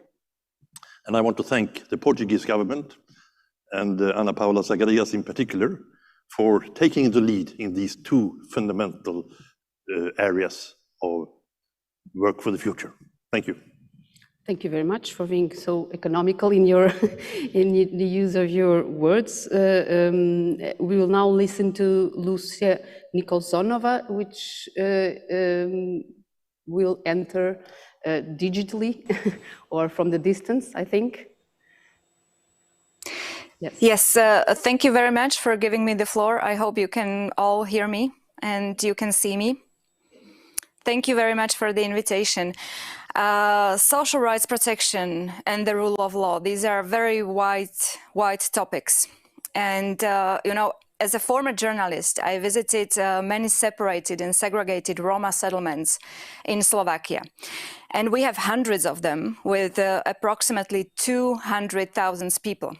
Some of them without public water, without gas, without electricity. There are no community centers, no education, no jobs, no future. When I entered any of these communities, immediately I got surrounded by kids, half naked, dirty hands, hair covered by lice. And once I noticed tiny little scars on their cheeks. What is it? I asked. The rats come and bite us during nights. I met 12-year-old girls who were pregnant. Do you understand what happened? That you are going to become a mother, I asked. No, I don't know what happened. The gentleman said I was beautiful. Most of the Roma kids end up in special schools. Majority of them finishes their primary education in the 6th grade of a special school at the age of 16, and they barely can read or write. Some girls finish the elementary school even earlier because they get pregnant. Some years ago, I visited Sasalomno. This is a separated Roma settlement 10 kilometers from the nearest village at the very top of a high mountain. And there are no paved roads. There is no public water, no electricity, no gas, and sometimes no houses in Sasalomno. Some of the 60 people live in holes they digged in the ground, even families with kids. And I met a woman there. She had no fingers and no toes. What happened? I asked. Nothing. They froze and fell off. Do you have a job? And to this, she didn't even answer. She just laughed. So where are the social rights of these people relating to the workplace, to cultural life, social security, family life? No access to housing, no food, no water, no healthcare, and no quality education. Now, this is a member state that has been using the EU funds for decades now. So where did the money go when there are still hundreds of places in conditions worse than in the third world countries? What has been stopping us in lifting the living conditions in the socially excluded communities? It is the misuse of EU funds, high rate of corruption, the unwillingness to see and unveil the misuse and corruption on the national, but also on the EU level. And on the national level, it is the bad habit of national politics to pick up only problems that you can visibly solve in the scope of your political mandate. But to cut the vicious circle of the intergenerational poverty, this is a long-term run. And this does not fit in the length of the political mandate. So here are the main questions, the main dilemmas. Should a country with serious failures in social rights protection continue to use the EU funds? And what will happen to the vulnerable people when we stop access to the funding? Now, as it has been said, we have a very noble idea of the European Pillar of Social Rights to pull 15 million EU citizens from poverty. And we have the action plan to translate Pillar's principles into reality. And we have the unprecedented package of EU money to use to meet the goals. To achieve social objectives and socially sustainable recovery, the member states have available 1.8 trillion euros. Those funds have to be used to make social rights reality. Here, the mechanism on rule of law conditionality has to step in to effectively combat fraudulent practices when using the EU budget.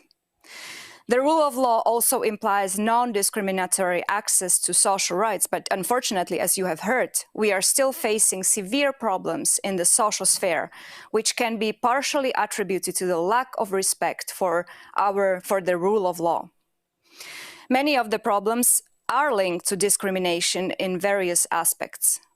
So I really think we need a proper monitoring and evaluation indicators to measure the reality of the situation on the ground. And only then we can see and measure the impact of our policies and the efficiency of the used funds. Because only when we have the data, we can actually strive for socially sustainable policies that would make real changes in the lives of Europeans, even those ones who live in socially excluded communities.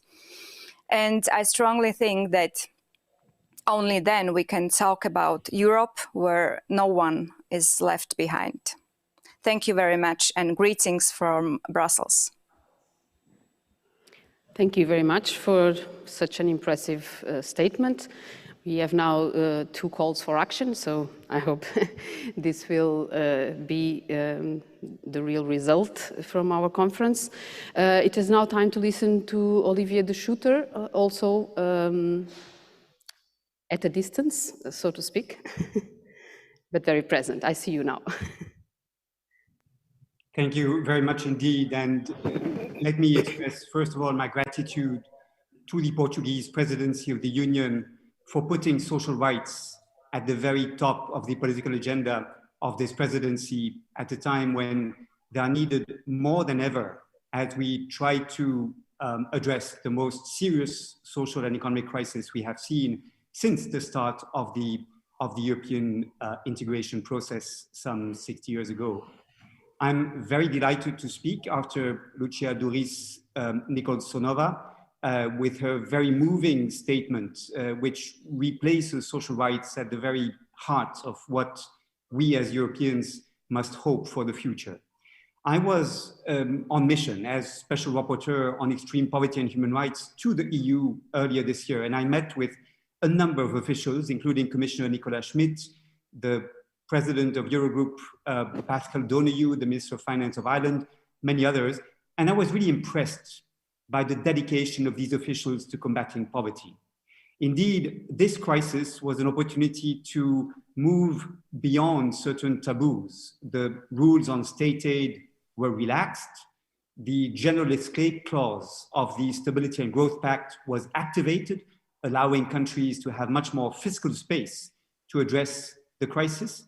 And finally, of course, the EU for the first time was allowed to borrow money on behalf of the 27 member states to finance Next Generation EU, in particular, the resilience, the Recovery and Resilience Facility, the new instrument that should support the economic recovery.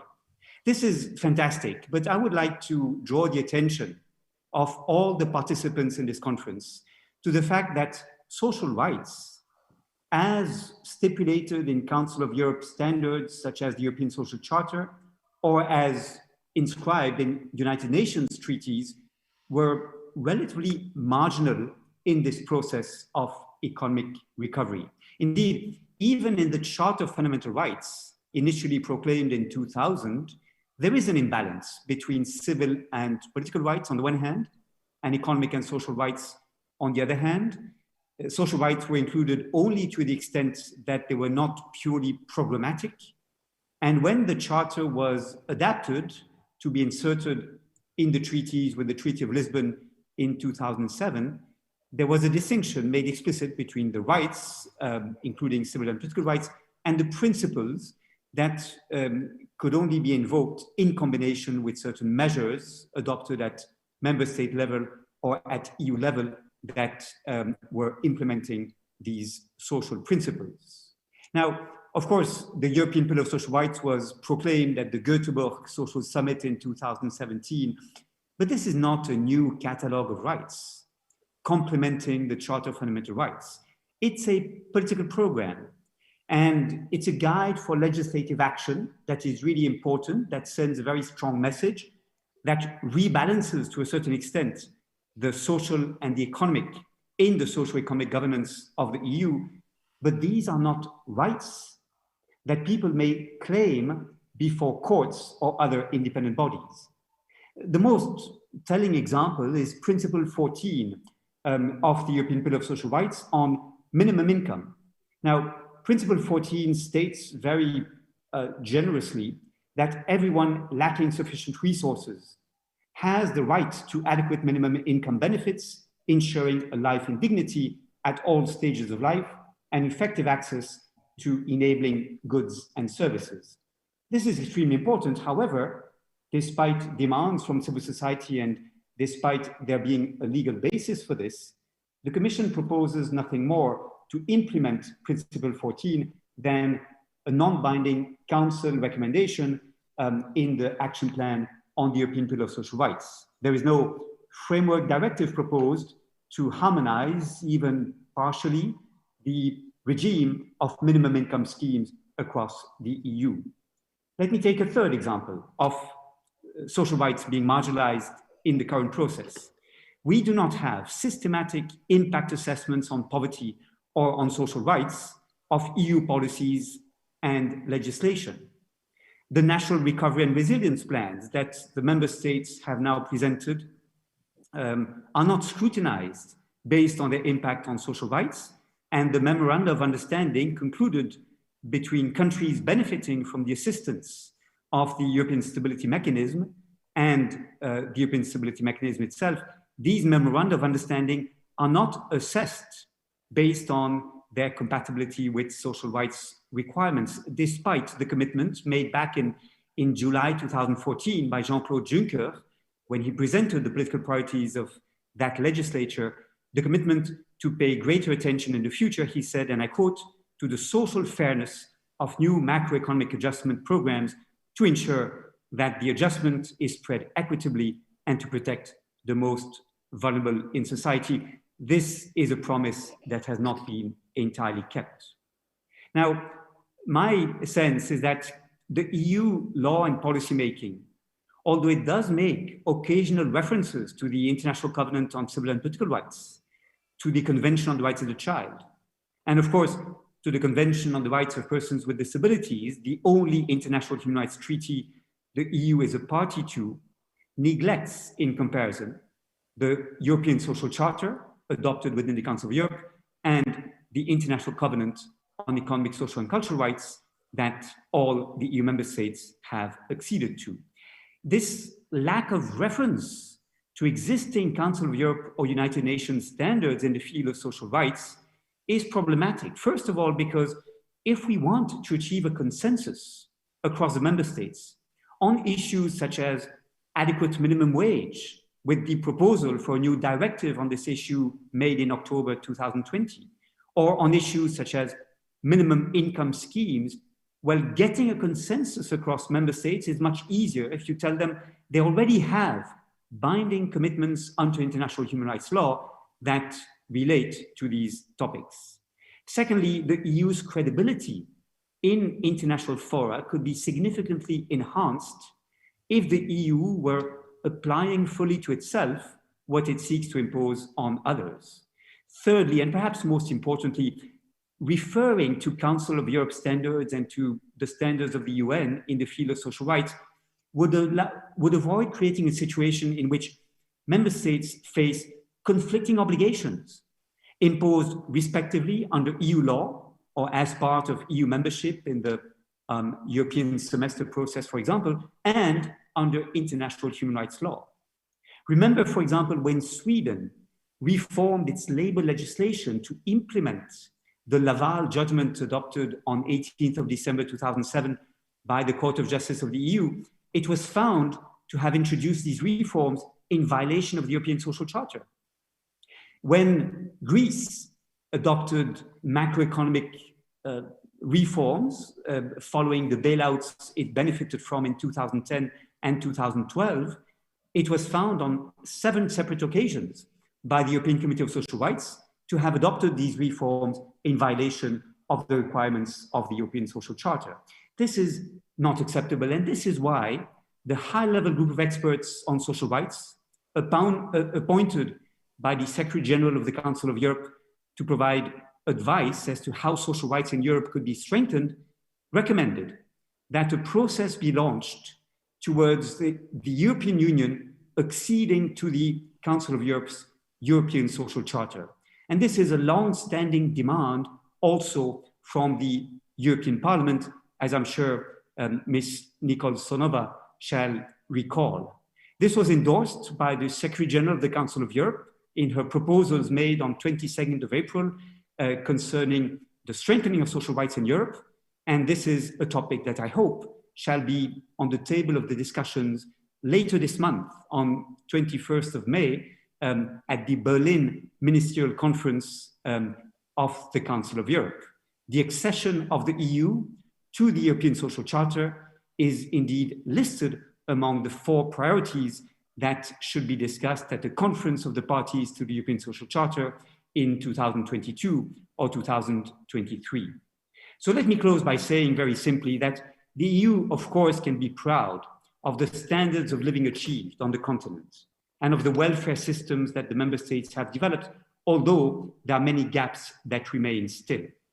But we can expect more from the EU. 92 million people in the EU today are still at risk of poverty and social exclusion, including 19 million children. This is 23% of children in the EU, and neither the socio-economic framework of the EU, its macroeconomic tools, such as the European semester, nor the current tools that are developed to guide the economic recovery, such as the Recovery and Resilience Facility, actually are grounded in social rights as rights, with the elements of participation, accountability, entitlements that this entails. There is enormous goodwill expressed And there is a genuine desire to move forward, but I'm optimistic that we can do more and achieve further progress in this area. Many thanks indeed. Thank you very much. We will now listen to Cristian Pirvolescu. I ask you to take time in consideration as we are already behind schedule. Thank you. Thank you very much, Madam Chair. It is an honor to me to be here in this university city and to be present at this high-level conference organized by the Portuguese presidency. I want to congratulate the Portuguese presidency, and I would like also congratulate for the Porto Social Summit and its effort to advancing the conference of the future of Europe. I will cover 2 points in my presentation. First point is why my committee, European Economic and Social Committee, it's relevant to address the question of this panel. And the second, what does the European Economic and Social Committee recommend? The first point. Let me recall first what the European Economic and Social Committee is and its vocation. The European Economic and Social Committee, you probably know, it's a consultative body established by the Rome Treaty. But we like to call this the House of the European Organized Civil Society. I like to say this is the last compromise institution in the European Union because we have 3 groups, one group from the owner organization, another from trade union, and a third group where I am member from the so-called civil society in large. We have 329 members who are employees, trade unionists, representative of social, occupational, economic, and cultural organizations from all 27 member states. These members are connected with the economic, social, and civic realities on the ground, which is precious to bring EU institutions and policies closer to the citizen. First of all, I want to recall that the European Economic and Social Committee has long been forefront on the defense of the EU values. The committee played a pivotal role in the creation of the Community Charter of the Fundamental Rights of Workers, firmly anchoring fundamental social rights in the EU legal framework. We were also the first ones with the European Parliament to put on the table in 2016 the idea of comprehensive rule of law control mechanism that would cover all the member states. We created our transversal group of fundamental rights and rule of law, which I have the honor to be chairing, in 2018 to hear the voice of civil society on these central concerns.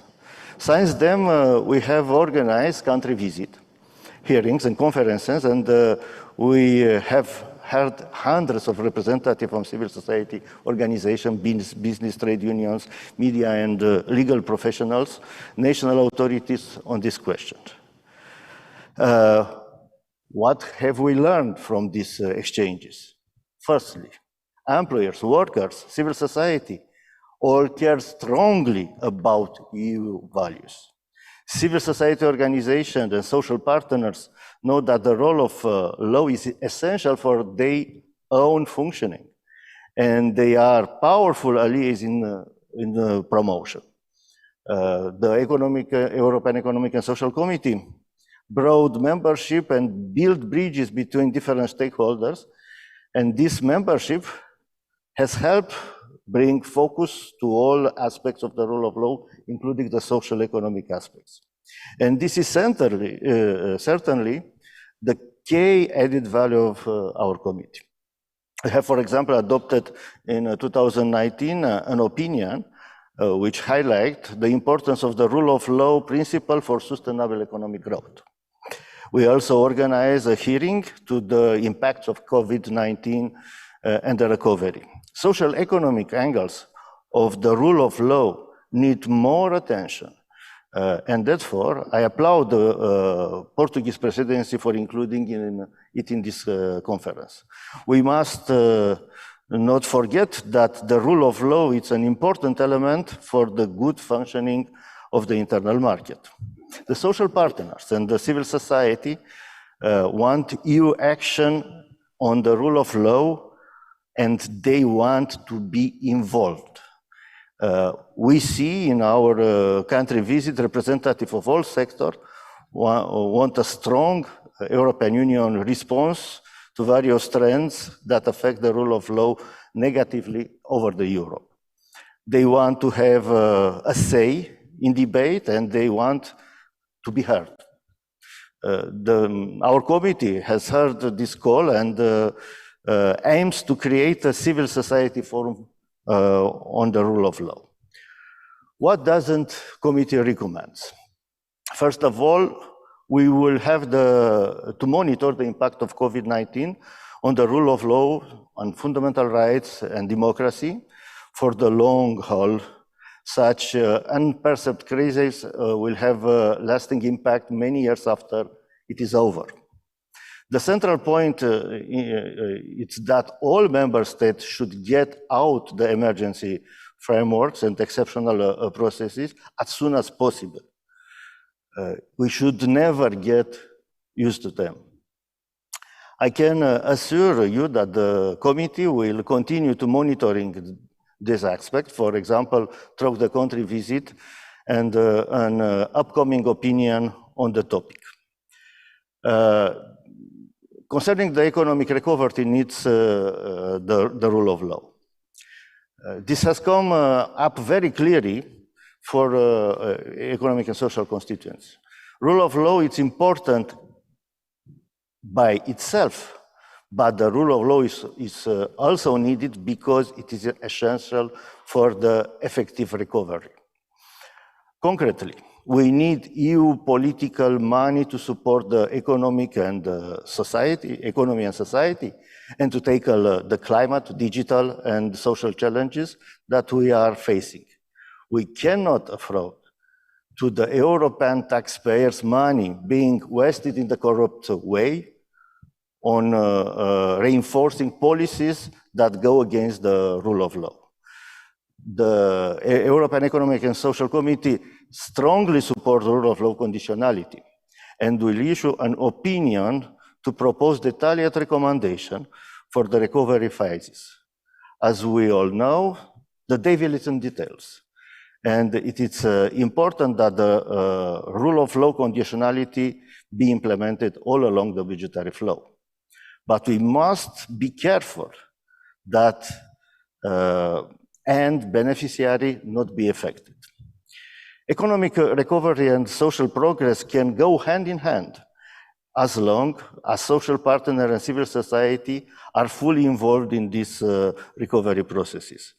And we see, we talk with many representatives of civil society and organizations and with the social partners, and they consider they are not involved in these processes.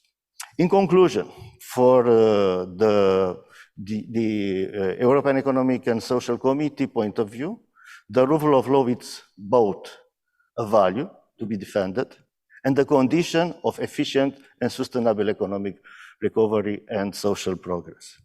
That implies the full participation of civil society and social partners, which is what the European Economic and Social Committee will continue to work for. Thank you very much.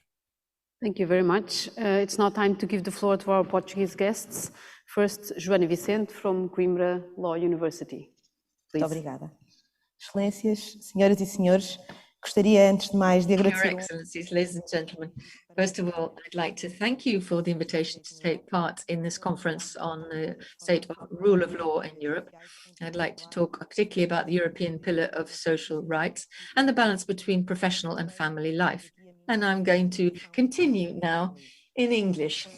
Over the past few years, the European Union has developed a wide range of policy measures and legislation to ensure work-life balance. This legal framework began to be created in the 90s of the last century. Recently, the topic of work-life balance has experienced a new impetus with the implementation of the European Pillar of Social Rights and with the Directive on work-life balance for parents and carers. Considering the topic I chose to my communication, I will focus on work-life balance directive, considering three questions. A directive for conciliation or a directive for equality? A directive on conciliation of work and parental care, or a directive on conciliation of work and situations of care? And finally, a directive on work-life balance for all categories of workers, or just for some of them? One of the most original features of this directive is the interaction established between European social law and the gender equality law. On the one hand, the directive creates rights that apply to all employed workers, men and women, in order to improve balance between family and professional life. On the other hand, it is a directive for equality. Its objective is to increase equality between men and women in the labor market. In fact, according to the problem represented by the directive, the unequal participation of women in the labor market is closely related to the unequal division of roles with regard to childcare. The fact that women continue to assume most of these caring responsibilities is identified as a factor that prevents women from fully participate in the labor market. In order to change this scenario, the new directive reinforced the legal framework for incentives for men to assume an equal division of childcare by providing two specific measures. For the first time, fathers may take a 10 working day paternity leave to be enjoyed at the birth of the child. Although it can be said that this right alone does little to change the male role, it represents a positive step in recognizing fathers as carers and as independent right holders. The leave does not require minimum periods of work, is independent of marital or family status, and it is a paid leave, paid at least at national sick pay level. The second response to increase fathers' rights concerns parental leave itself. The directive, while maintaining the right to a minimum of 4 months of parental leave, extends the non-transferable period of parental leave to 2 months at least. By extending the non-transferable period, this change ensures that parents will have to share the leave if they want to use everything. Another angle that is worth noting concerns the work care model that the directive includes. What care situations are covered by the directive? Care of young children, care for sick or disabled dependents, elderly care. Furthermore, why are we facing a model focused on family members who work, or more generally in carers who work? From that point of view, the directive takes some positive steps also. First of all, because care situations are no longer focused on parental care for children, but are extended to other care situations such as care for sick or disabled dependents or elder care. On the other hand, because the working carer relationship with the person being cared can be a familial connection, focused on traditional nuclear family, in fact, but also includes other persons who only live with the carer and who need care by health reasons. The last question is about the personal scope of this directive. After all, which workers are entitled to rights such as paternity and parental leave or flexible work arrangements? Workers with standard employment, or also non-standard workers, such as on-demand workers, casual workers, platform workers. If you look at the directive applies to all workers, men and women, with an employment contract or other employment relationship as defined by the legislation, collective agreements, and national practice in force in each member state, taking into account the case law of the Court of Justice. The reference to the Court of Justice case law is important since it prevents the use of a more restrictive concept than the concept of worker in the European Union law. Moreover, it should be noted that the Work-Life Balance Directive used the same personal scope clause used by the Directive on predictable and transparent working conditions, which has been adopted to improve working conditions by extending minimum standards to new forms of employment, such as casual employment, on-demand contracts, zero-hour contracts, works involved in platform economy. This is also important to argue that the Directive on Work-Life Balance provides protection for a broad category of workers. Although I very much welcome this intention, it is important to note some difficulties. First of all, the concept of work developed by the Court of Justice is not a very ambitious concept and does not go behind the traditional concept of employee. At the core of the definition stays the element of subordination or personal dependency. And if so, it's not so clear that the Directive on Work-Life Balance include these new forms of employed, of precarious workers. Secondly, the fact that the Directive allows member states to limit access to parental leave and flexible work arrangements to those who have been employed for a minimum work period may exclude from these conciliation rights some of these precarious workers. And thirdly, it is important to note that flexible hours or remote work arrangements may respond to the needs of higher skilled workers, well-paid workers, but they are rarely available to lower skilled workers, lower paid workers, and with little bargaining power that work in economic sectors such as restaurants, tourism, or domestic service. In addition, is this greater difficulty of non-standard workers to access conciliation measures, it is also relevant because it can reinforce other existing inequalities along gender, age, and nationality. In conclusion, this is a directive for equality and takes some positive steps in the right direction. However, a fuller picture is even more necessary today, given the polarization that exists in the labor market in our days. Since the work-life balance is part of a broader agenda on equality in the European Union, this is a crucial aspect that cannot be forgotten. Thank you for your attention. Thank you very much for bringing this very important topic of work-life balance.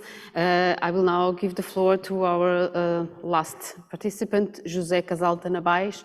I was also told we really need to finish at noon, so please, sorry you're the last, but ask you to take the time in consideration. Thank you.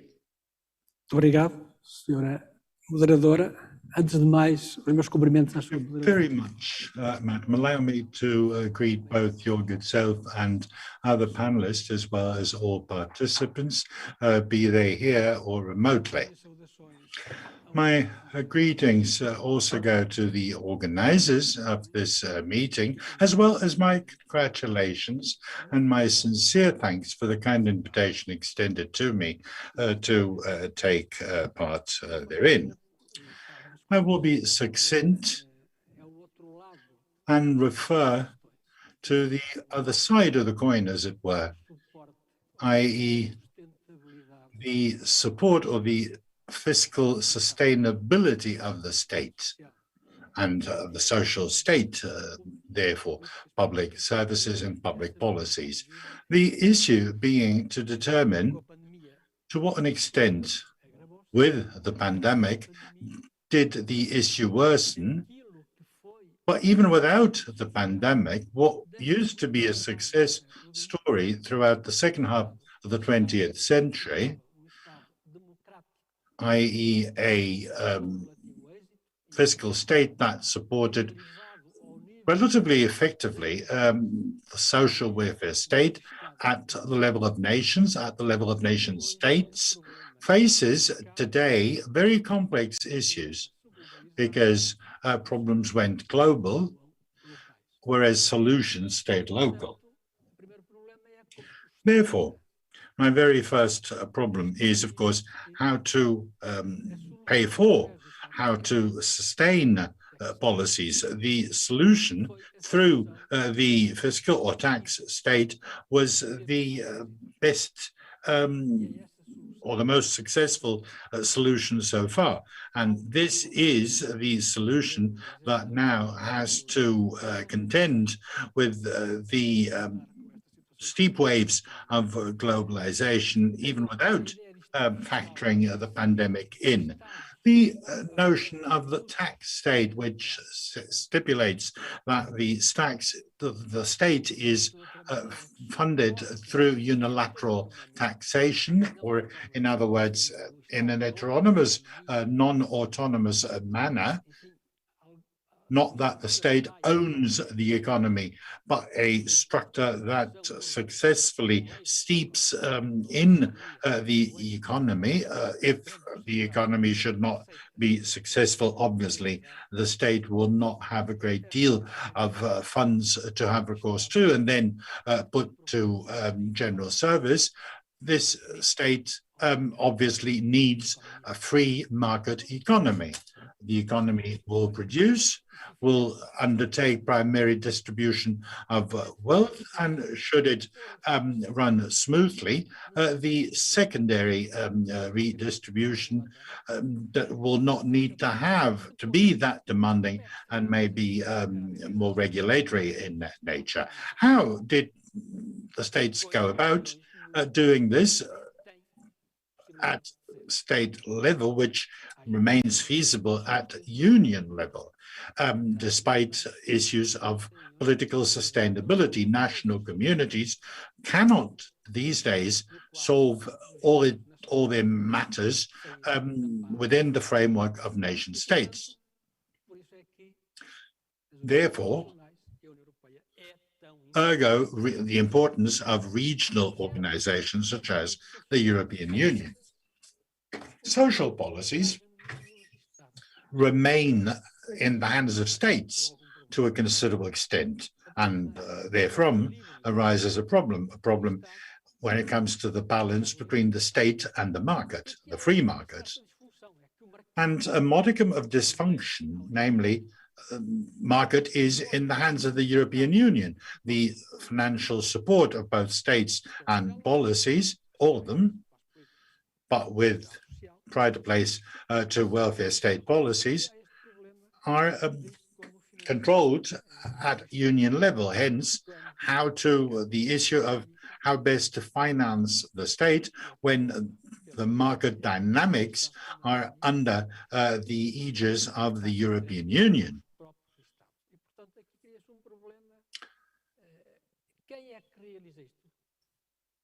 Who then deals with this?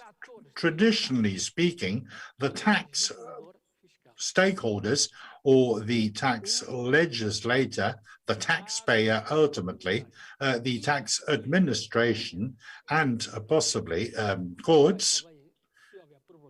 The courts will only be called upon to play a role if there are problems. Each of these stakeholders in its own way actually contributes to the materialization of the rule of law. And what we've seen is each of the stakeholders quoted in logical and chronological order in which they intervene in the setting up and development of tax relationships as the legislator leaves powers to the administration, you name them. It no longer takes active part in what's to be undertaken. In its turn, the tax administration pushes down to taxpayers who today actually carry the brunt of the so-called private administration of taxes through tax withheld at source, payment in advance, i.e. tax administration left to the taxpayers. And of course, we then come to the courts. and the courts have a plateful. And obviously, inevitably, justice takes time, and it's very difficult to get a judicial decision within a reasonable amount of time, as spelled out in European texts. National courts tend to decide in favor of the taxpayer. We have examples in this sense from tax courts and the Constitutional Court, and inevitably, push coming to shove, it's all ended in favoring arbitration, private jurisdiction. We have it in Portugal too, in tax matters. Excellent technically, and at least with the advantage of dramatically cutting down on the time it takes to solve matters put to them, to arbitration, that is. The rule of law, ultimately having recourse to the last man in row, i.e. courts, has to be seen against the backdrop of joint solidarity between all the stakeholders in furthering the rule of law. And what about European courts? The Luxembourg court is the court of freedoms, of liberties, and that is its remit. The Strasbourg court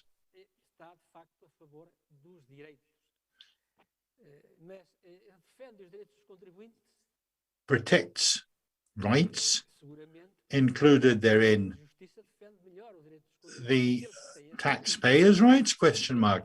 I'm sure that Luxembourg does it a lot better as long as those rights dovetail with the implementation of the internal market. But when this is not so, when said interests may seriously injure the interests of national states, there the Luxembourg court tends not to find in favor of national taxpayers. Because, for instance, it never accepts, the Luxembourg court, it never accepts, by way of an exception to fundamental economic freedoms, the possibility of at least considering, envisaging a significant loss of revenue by states, by national states, that may trigger the breach of community obligations. What Olivier mentioned earlier on, contradictory obligations, because the court in Luxembourg says this is not feasible because it's in breach of liberty X, Y, or Z. Obviously, this is case law applying only to that case, but then it spreads further outwards, and the taxation in question will ultimately be revoked. And this means that it may be tantamount to a very significant drop in state revenue. And such significant drop in state revenue may trigger the breach of EU budget regulations, because the court sort of serves as a bridge between European and national implementation, and in the middle we have the issue of one funding the other through albeit abiding by convergence criteria, stayed for the time being, but soon to come back with a vengeance, one hopes. Therefore, how to go about reconciling apparently different realities. The Strasbourg court does protect consumers when it comes to so-called accessory or ancillary obligations. But when it comes to taxation itself, per se, normally,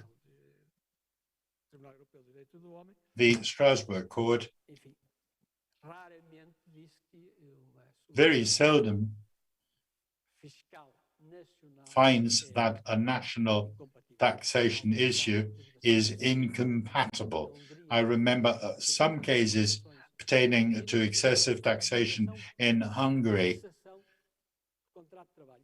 namely indemnification for a discontinuation of a labor contract. But in that case, the source were human rights in determining the topmost the cap for tax-paying ability. This goes to say that each of the stakeholders has to own up to its role. Of course, complex entities tend to have complex difficulties. We all remember Itutan's book title,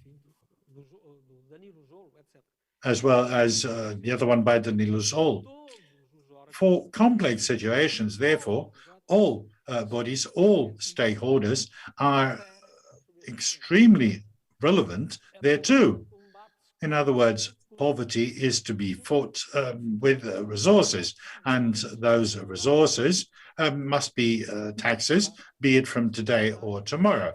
Of course, we may have recourse to the issuing of a currency, but that is a different kettle of fish altogether. By way of conclusion, I come to state that there's growing accountability when it comes to traditional role players, and growing relying on courts, and the taxation reality vis-a-vis the state of law and the rights of taxpayers is growingly left hanging, and without the rights of taxpayers, there's no means to implement the welfare state. We've learned that there is a need for data, that we need to address the issue of the misuse of EU funds, that the minimum income is one of the most important topics to address the social problems, that we need to hear the voice of social society, and that we need to recognize that everything nowadays tends to end up in courts, and that will bring us also new problems in terms of the justice system. But my favorite question of this panel was from you, why don't you do more? The question that the Swedish, I thought, youth, from what I understand, put to you. So we are really going to need to be very summarized, but I would like to ask you, before we finish, one very, very brief idea on action. What can we do to make things better? One topic, one idea, one suggestion. Can you? Well, I have several ideas, but I will only mention one, which appeared not long ago, and that was going further from the summit in Porto and before that in Göteborg in 2017. How do the European leaders really continue their focus on social rights? Not just having a summit every 3 or 4 years. Yes. Mm-hmm. And the idea was to have it on the schedule, on the agenda of the European Council, once every year, perhaps in March when we do speak about economic affairs. Make sure that we have an assessment. How is Europe doing on social rights every March? So we have an obligation for each leader to respond to that question when they come to Brussels. Very well. It seems to me like a wonderful idea. Would you like to give us one idea, one topic? Just one idea. If we want a social Europe, it's very important to have a compromise between the people, a compromise between the civil society and the economical representatives. So I think it's very important to back at the compromise Europe was before. Thank you. Very well. So, Joanna. So just one idea. I think the the Court of Justice has an important role to develop a broader concept of worker, because we have such important directives, such work-life balance directive, directive on predictable and transparent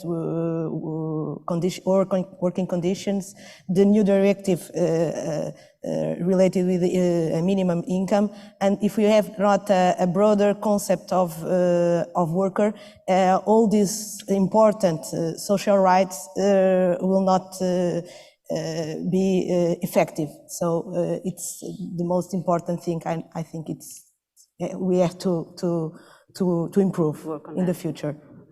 Thank you very much. Professor, please, one very short, Eu diria só que todos não somos demais para All I would say is that all of us have to be involved. We all have to implement the whole issue of rule of law and combat poverty and prevent social exclusion. I concentrated before on the state, but in fact, civil society is so important. If you like, the civil economy, the social economy, everybody all mixed up together, all those bodies, each and every body and person at their own level in their own way have to chip in. They're all necessary if we're going to have a more humane, a human society, which will show more solidarity. And that's one of the great traditions of the European Union. That is that we have this solidarity demonstrated between peoples and states. Thank you. Now we really have to come to a close now. As a journalist, I have to look to others and give a voice to those who don't have power. COVID has created so many inequalities that we really have to look at employment, jobs, and digital society. I just like to ask people to recall what we've learned today, that the rule of law can't just be a promise, but a reality. I think that we have to think in terms of doing good in small steps. And I think the European Union has to do good in these small steps. Otherwise, it'll look as if it's doing nothing and being pointless to the rest of the citizens. And listeners, muito obrigado. And as we say in the interior of Portugal, bem-ajam.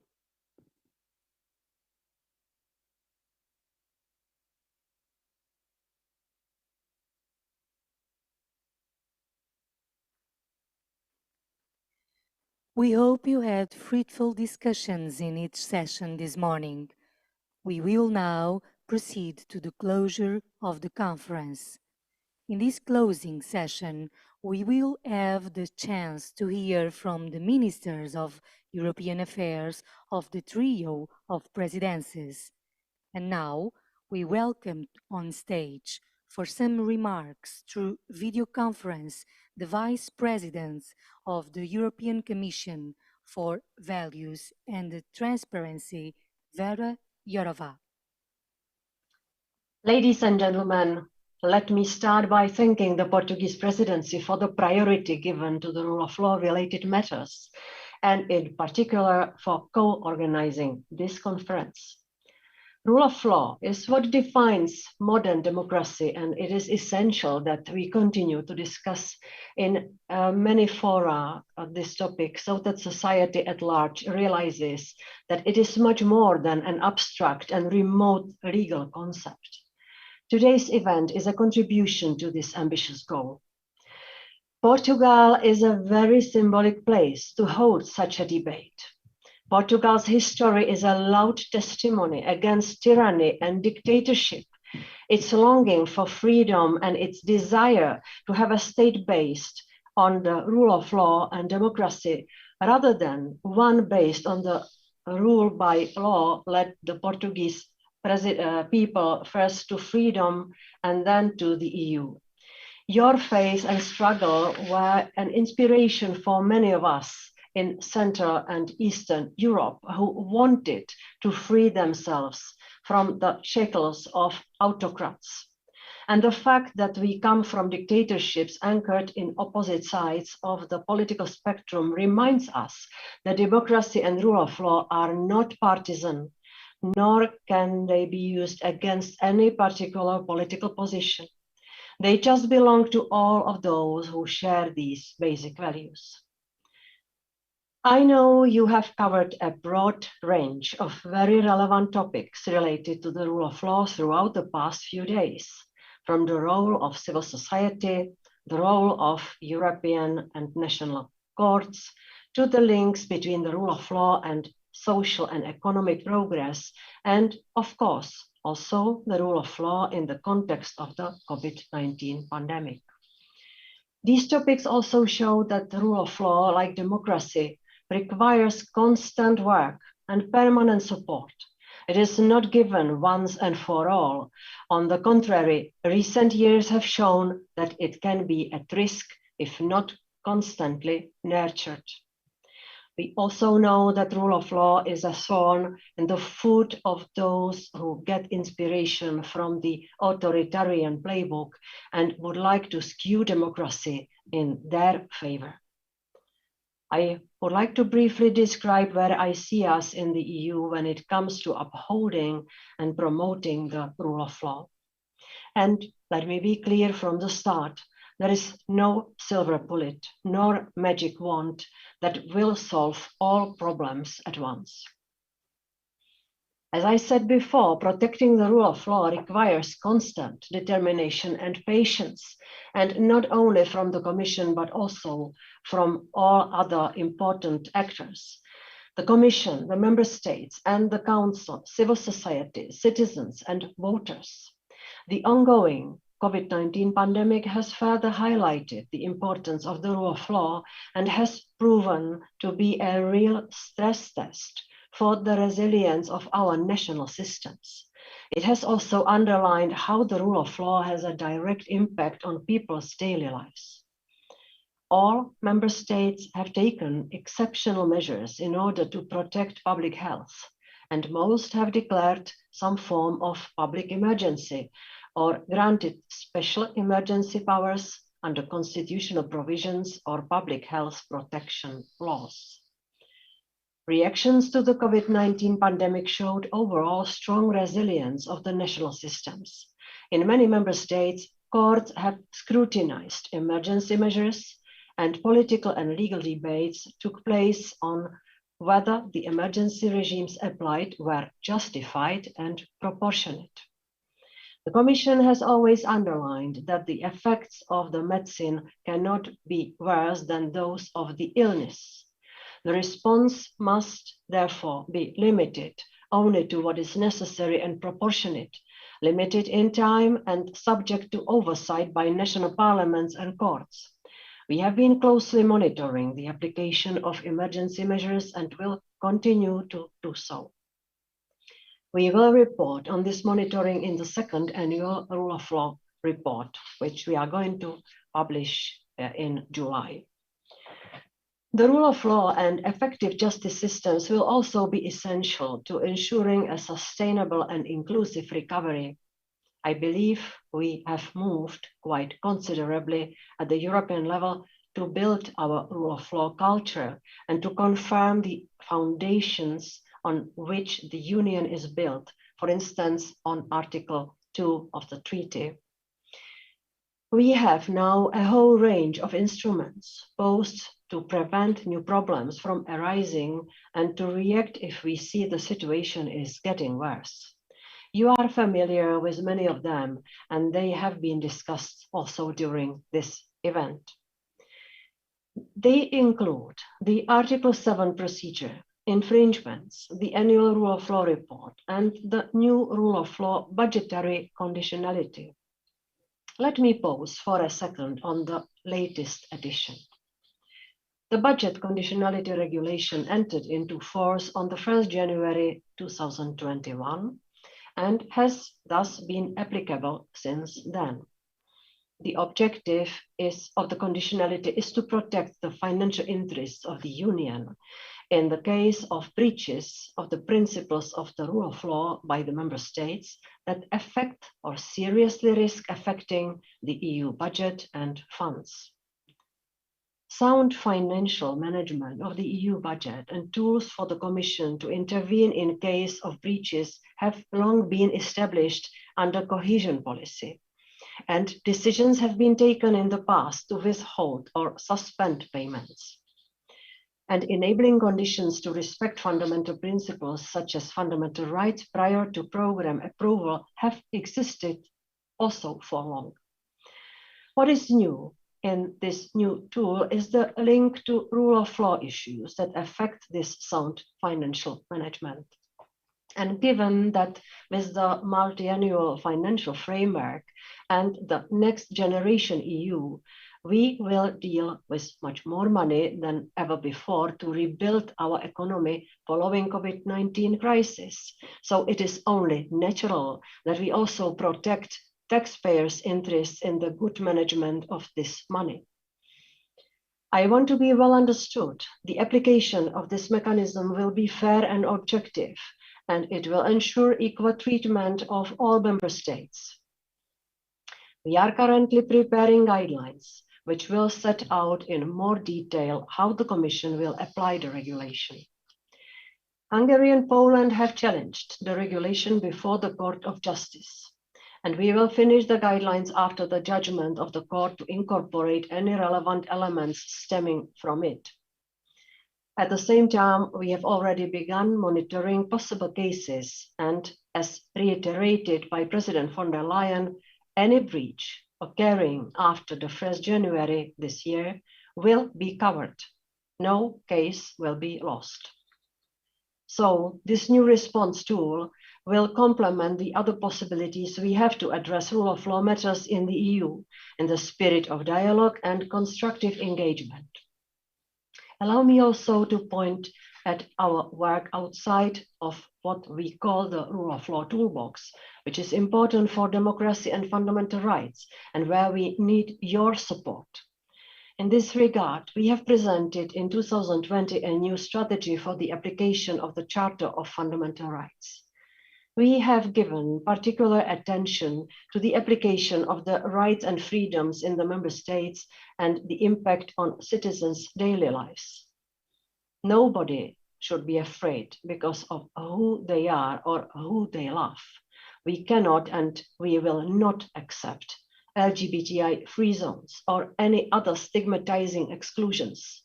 The EU funds should strengthen the application of fundamental rights, not reward those who seek to undermine them. Finally, and also in 2020, the Commission has presented the European Democracy Action Plan, which includes measures to strengthen media freedom and pluralism, alongside measures targeted to fight disinformation and ensure free and fair elections. The plan includes measures to enhance the safety of journalists, curb the abusive use of lawsuits against public participation, the so-called SLAPs, and strengthen cooperation for the development and implementation of professional standards, among others. Allow me to conclude with probably the most important part, the lifeblood of real democracy, namely the civil society. As you have discussed during the first panel of the event, civil society plays an essential role when it comes to upholding and promoting the rule of law. Civil society is an essential watchdog in warning signs for threats to the rule of law. Civil society organizations have continuously provided an invaluable set of information on the situation on the ground. The Rule of Law report already covers some aspects of the situation of civil society organizations. It looks in particular at the applicable legislative framework, access to funding, and other challenges.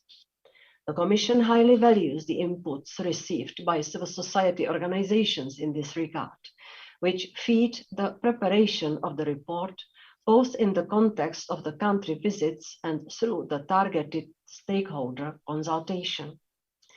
But We also see that the space for civil society is shrinking in some parts of our union. This is why we decided to act. Our new Citizens, Equality, Rights and Values program will support those actors. The available budget of the program is 1.55 billion euro, making it the biggest EU fund for supporting fundamental rights inside the EU. Civil society provides an important contribution to building a rule of law culture in the Union and to stimulating debate. Rule of law cannot be tough only in the law school, it cannot be taught only in the law schools or be debated in expert conferences only. It is key for it to move to, I like to say, dinner tables, to involve society more broadly and to reach the hearts and minds of citizens. Ladies and gentlemen, I can promise you that I will use all the tools at my disposal to promote and uphold the rule of law. This is essential to keep the trust of citizens vis-à-vis public institutions and the European project. Without that trust and without the trust between the member states, the Union and the single market cannot function or indeed survive. And in turn, without solid and continued respect for the rule of law, no such trust can exist. Promoting and upholding the rule of law is a common responsibility. Nobody can or should be the lonely sheriff in charge. We all have our role and we all have to take action. Therefore, I would like to thank you for your engagement and I continue to count on your full support. Many thanks. We now invite on stage Michael Roth, Minister of State for Europe at the Federal Foreign Office of Germany.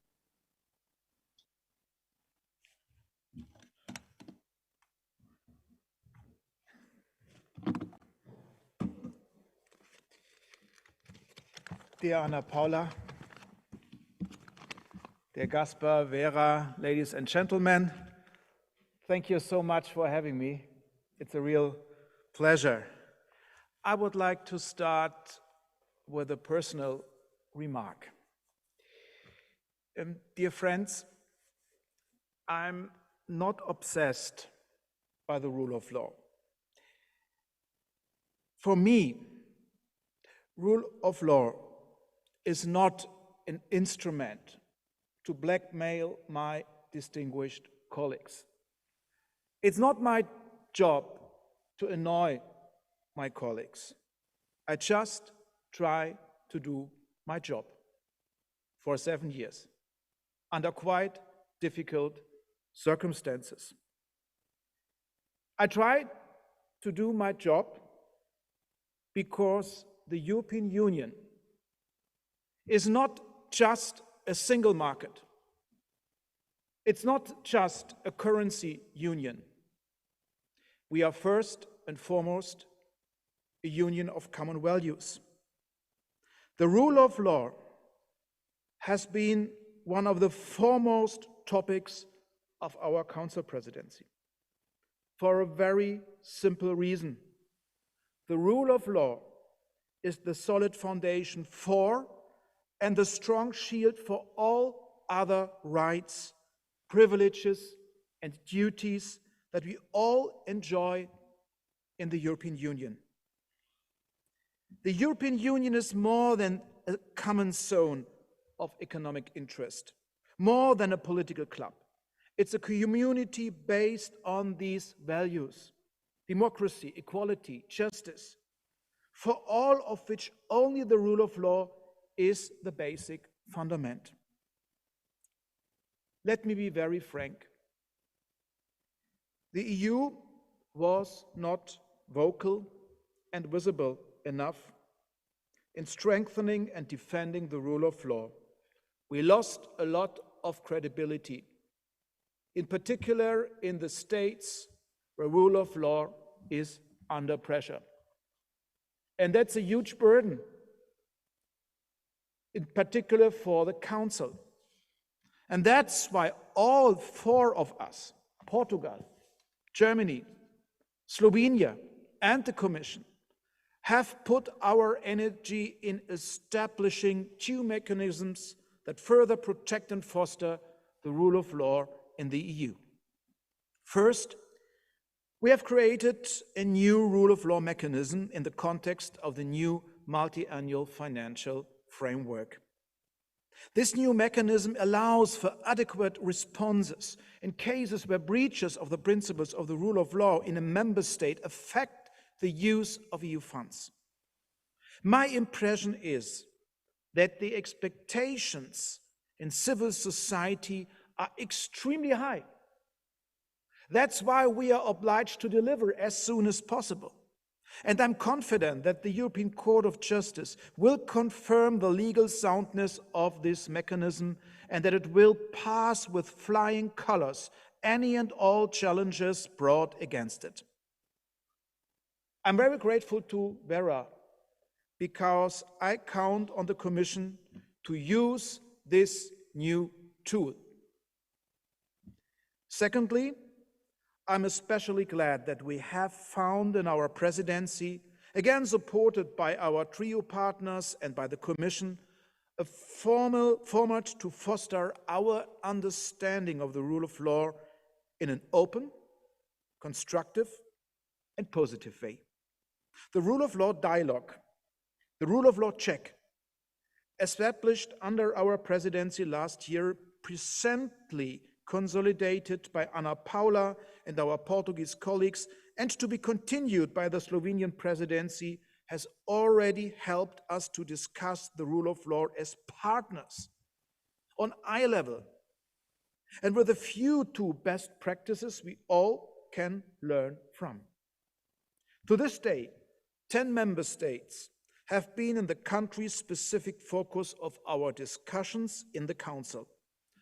I look forward to all others to follow this year or next year as part of our mutual peer review on the situation of the rule of law in the European Union.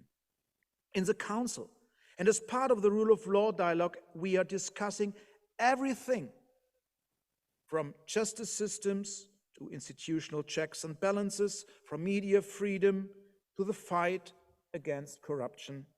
And it's also key to evaluate the situation of minorities, ethnic minorities, religious minorities, cultural, sexual minorities. And we have to discuss and we have to evaluate the democratic culture in our states. Together, we take a very close look at the specific rule of law situations in each member state. We can discuss thoroughly where situations in our countries are similar, so we can learn from each other, overthrow best practices, and where we must adequately differentiate between situations that only at the first sight seemed similar. And yes, critical remarks are also crucial. A lot remains to be done in the European Union and in many EU member states. Most importantly, it's a dialogue where all member states are treated equally and where each member state has the opportunity to voice its assessment and opinion in a fair and open, constructive discussion among partners. In these first two country-specific discussions, we saw many similarities between the situations in our countries. We were already able to learn from each other, but we also discussed deficits, problems, challenges, and concerns. One may ask, dear ladies and gentlemen, why bother with the rule of law in times of crisis, in times of a pandemic across Europe? The answer is very simple, because that's when it matters most. No doubt, it's important to counter the pandemic with all our strength and commitment. Sometimes, for example, to break away of infections, the necessary measures need to be taken swiftly and with determination. But it's our duty to not only act swiftly, but to act with justice and fairness. To not only act with determination, but with reason. This is why we rely on the instruments of the rule of law. Up until today, and for the most part, I think, we have been successful in balancing the rights of our citizens with the need to contain the pandemic. And I'm very glad that we had very controversial discussions in our civil societies across Europe. Crisis comes with uncertainty. Some have tried to use that uncertainty to their own favor. They have attacked journalists, scientists, minorities in the disguise of knowing the right way to counter the pandemic. That's why we must stand together to counter hatred, violence, and disinformation, fake news, with the instruments the rule of law offers. These instruments are plentiful and effective.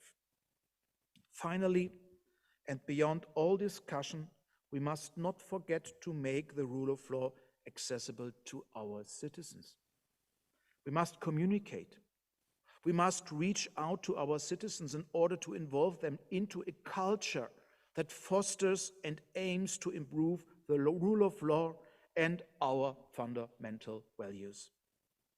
The Conference of the Future of Europe is another great example on how to engage citizens in a dialogue, especially on what it means to live in a union that offers freedom, security, democracy, solidarity, respect to minorities, and opportunity.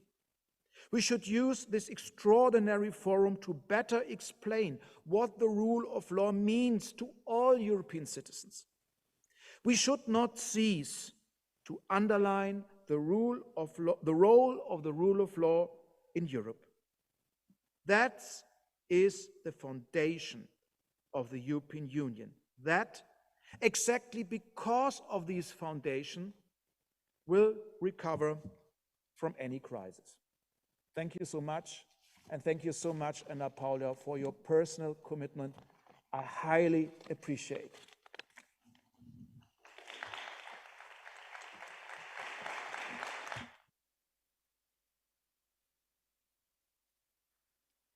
We now invite on stage Gaspar Dovjan, State Secretary at the Ministry of Foreign Affairs of Slovenia.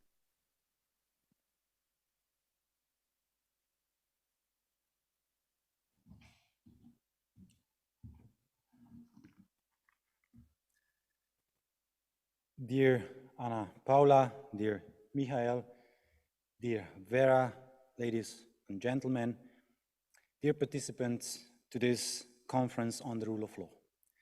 Let me first congratulate and thank Portuguese presidency for organizing this very interesting, important and timely conference. The rule of law is an essential part of European way of life. And over the last year, it has become a very topical political issue.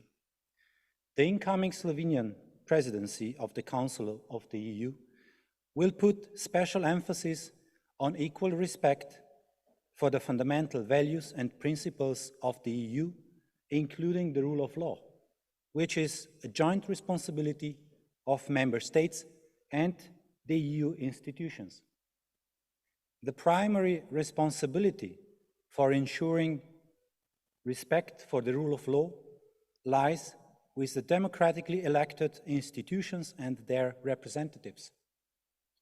When it comes to oversight, the pluralist media, social partners, and other civil society organizations have an important role to play. Respect for the rule of law based on the same criteria is crucial for the citizens' trust in public institutions. It is also a condition for mutual trust between the member states.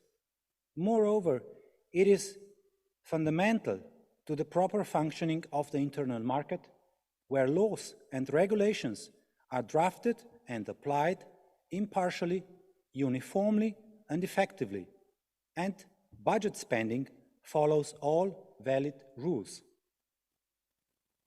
As presented by Commissioner Vega, in the last couple of years, 4 major processes have aimed at strengthening a common understanding of rule of law and enhancing it throughout the EU.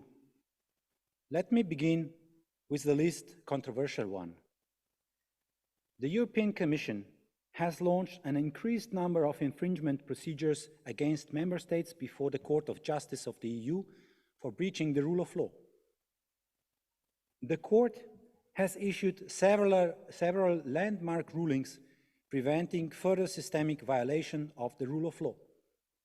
Provided that the Commission acts in a non-selective manner, I believe that this is the least politicized and the best way for ensuring convergence on the rule of law in the EU. Second, as Michael has brilliantly explained, a yearly cycle with an annual rule of law report at its center has been established. It aims at promoting the rule of law in all member states and preventing challenges from emerging or deepening. In July, the European Commission is expected to present its second report. During our presidency, we will organize 2 rounds of discussions on the reports in the General Affairs Council. We believe that this preventive mechanism had a good start, and if we continue an open debate on improving the process, it will also have a great preventive and constructive potential in the future. Through a constructive dialogue based on annual reports, Slovenia will make an effort to better understand the various constitutional solutions to similar challenges in different member states. This dialogue should help bring member states together in a community of values. The mechanism must operate objectively and transparently while respecting the principle of equality of member states and their national identities, which are inextricably linked to their fundamental political and constitutional structures. We will pay special attention to the freedom and pluralism of the media and the fight against fake news. This is especially needed in environments with media monopolies. Equally important is the quality of functioning of the judicial systems in each member state. This must be based on an independent, impartial, and non-arbitrary judiciary that provides for legal protection and ensures fair trials within reasonable time. Third, the rule of law conditionality regulation was adopted last December. It is a new piece of legislation that aims at ensuring the protection of the financial interests of the Union in breaches of the rule of law, where sound financial management of the EU budget is affected. The regulation will undergo the legal assessment by the Court of Justice of the EU, and the European Commission will have to present the implementing guidelines. In my view, the big challenge will be to ensure that potentially strong tool for protecting the rule of law fully complies with the standards and requirements of the rule of law, including the principles of legality and proportionality. The fourth and politically most controversial is the procedure under Article 7 of the Treaty on the European Union that has been running for some time against 2 member states. The aim is to address the systemic rule of law challenges through a political dialogue. In the Council, we have witnessed several hearings and state of play reports. For now, however, the possible outcome of these procedures seems unclear. As the incoming presidency, we believe it is worth additional efforts to explore possible ways forward. In doing so, the 3 above-mentioned processes which did not exist at the time when Article 7 was launched, need to be considered. Unclear procedures of unknown duration run the risk of falling short of the rule of law requirements. As the incoming presidency of the Council of the EU, Slovenia will play a responsible role in furthering common understanding as how to enhance the rule of law in the EU. The key to progress towards this aim is an in-depth understanding of constitutional, socio-economic, political, historical, and other similarities and differences between the member states. Without such a thorough sociological approach, it is hardly possible to ensure that there are no double standards, which is fundamental for the future of the integration process. Why is this so important? Let me explain by citing my country as an example. For 3 decades, it has been perceived as a peaceful, well-ordered country, a good disciple of the West.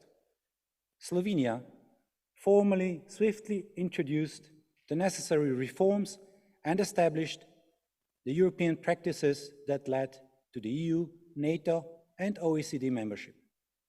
Everything seemed perfect from the outside.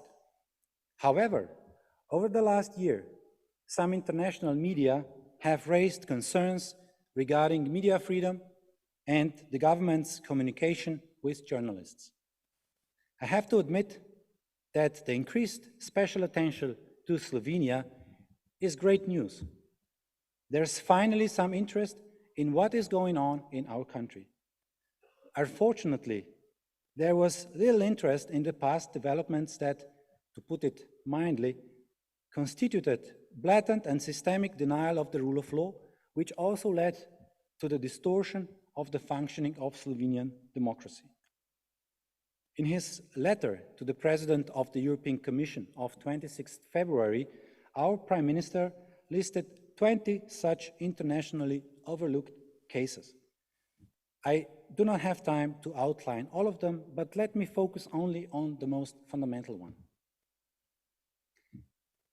How is it possible that there has been no reaction of the judiciary in Slovenia? After around 700 mass graves with thousands of skeletons of people, including children and women, who lost their lives in extrajudicial killings right after the World War, are uncovered. Despite sound evidence, not a single person has been brought to justice, and nobody in Europe has ever publicly asked the question how this is possible. How is it possible that in 2008, when Slovenia held the presidency of the Council of the EU for the first time, the vice president of the Constitutional Court was the person who 20 years before had been the last chief of the Communist Party? It sounds incredible, but until last spring, that person was a member of the Venice Commission for Democracy through law. And the father of that person was a well-known revolutionary co-responsible for the above-mentioned extrajudicial mass killings. Can you believe that this person made such a great career after democratization by coincidence? Let me quote what that person wrote in 1988 when attacking the thesis for the first democratic constitution proposed by a group of intellectuals who, by doing this, risked everything to fight for freedom and democracy. I'm quoting, "I believe that the thesis can be criticized for not building enough on the positive tradition of the national liberation struggle and revolution." He added that the thesis underestimate, neglect, or deny the most important values and fundamental principles of the Yugoslav path to socialism, namely the social property and socialist self-government, the effort to develop a self-governing socialist democracy to liberate labor and workers. He continues, I cannot imagine drafting new constitutional documents by making compromises with the constitutional arrangements that exist elsewhere in the world. Instead of such alchemical efforts, he continues, we need to draw from the regulation and practices of others only if they can be related to the aforementioned positive traditions that we need to build on and further develop. So these quotes are a direct assault on the concepts of freedom, democracy, and private property. In the same text, one also finds assaults on the principle of the separation of powers and on multi-party political system. You may wonder why I am explaining this and how it relates to the rule of law. Well, it illustrates the mentality and political, judicial, and academic practices that have been highly influential and are far from extinct. It points to the tip of an iceberg of the rule of law challenges in Slovenia. Democratization and formal procedures and guarantees alone do not ensure the rule of law. They can also work as a handy disguise for defending unjustified privileges and for upholding the culture built in decades of undemocratic practices that curtail freedom and perpetuate deeply rooted injustices. Old habits die hard, especially when it comes to autonomous systems such as judiciary. And we believe that in the EU as well, many are unwilling or unable to see that formally adopted rule of law standards and guarantees do not necessarily protect the European values enshrined in Article 2 of the Treaty of the European Union. And therefore, Slovenia, in its capacity as the presidency of the Council of the EU in the second half of this year, will also draw attention to the resolution 1096 of the Parliamentary Assembly of the Council of Europe and to the European Parliament resolution on European consciousness and totalitarianism. We do not believe that the transition to a real transformation of hearts and minds has been accomplished everywhere. To address this and all other rule of law challenges, Slovenian presidency will propose the establishment of the European Foundation for Constitutional Democracy. It would be, in fact, an independent institute mandated to bring together the best and renowned experts from all EU member states that could help the European Commission and member states to independently analyze individual cases where the rule of law has been challenged. It would also depoliticize the four above mentioned processes for strengthening the rule of law throughout the EU. And Slovenia is ready to host and provide the basic infrastructural conditions for the work of such an independent institute.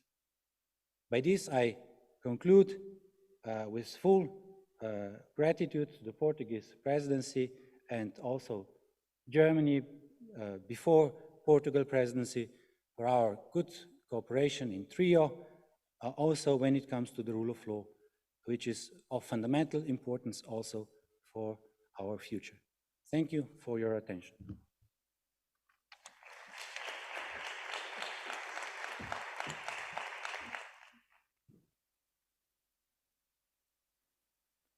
For the final remarks, we welcome on stage the State Secretary for European Affairs of Portugal, currently holding the presidency of Council of the European Union, Ana Paula Zacarias. Well, dear friends, all good things come to an end. And I want to thank you very much, Michael and Kaspar, for being with me at the closing of this conference on the rule of law in Europe. And allow me to continue in Portuguese for this brief closing.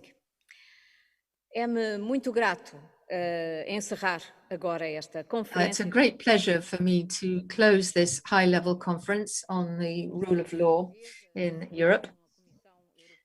This is something which the Portuguese presidency have organized hand in hand with the European Commission and in parallel to the informal meeting of the Ministers of European Affairs.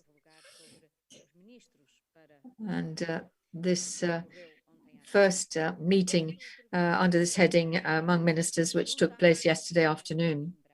We're delighted to be with you today to come together here in Coimbra. And here in this room, we've heard from lawyers, judges, representatives of civil society, both at European level and at national level, representatives of the courts, of the European judicial networks, the appropriate European associations, and indeed a number of political decision makers from member states. We've been here to discuss and debate the rule of law. I would particularly like to thank all of those who made this conference possible. First of all, I'd like to thank the Mayor of Coimbra and his entire team.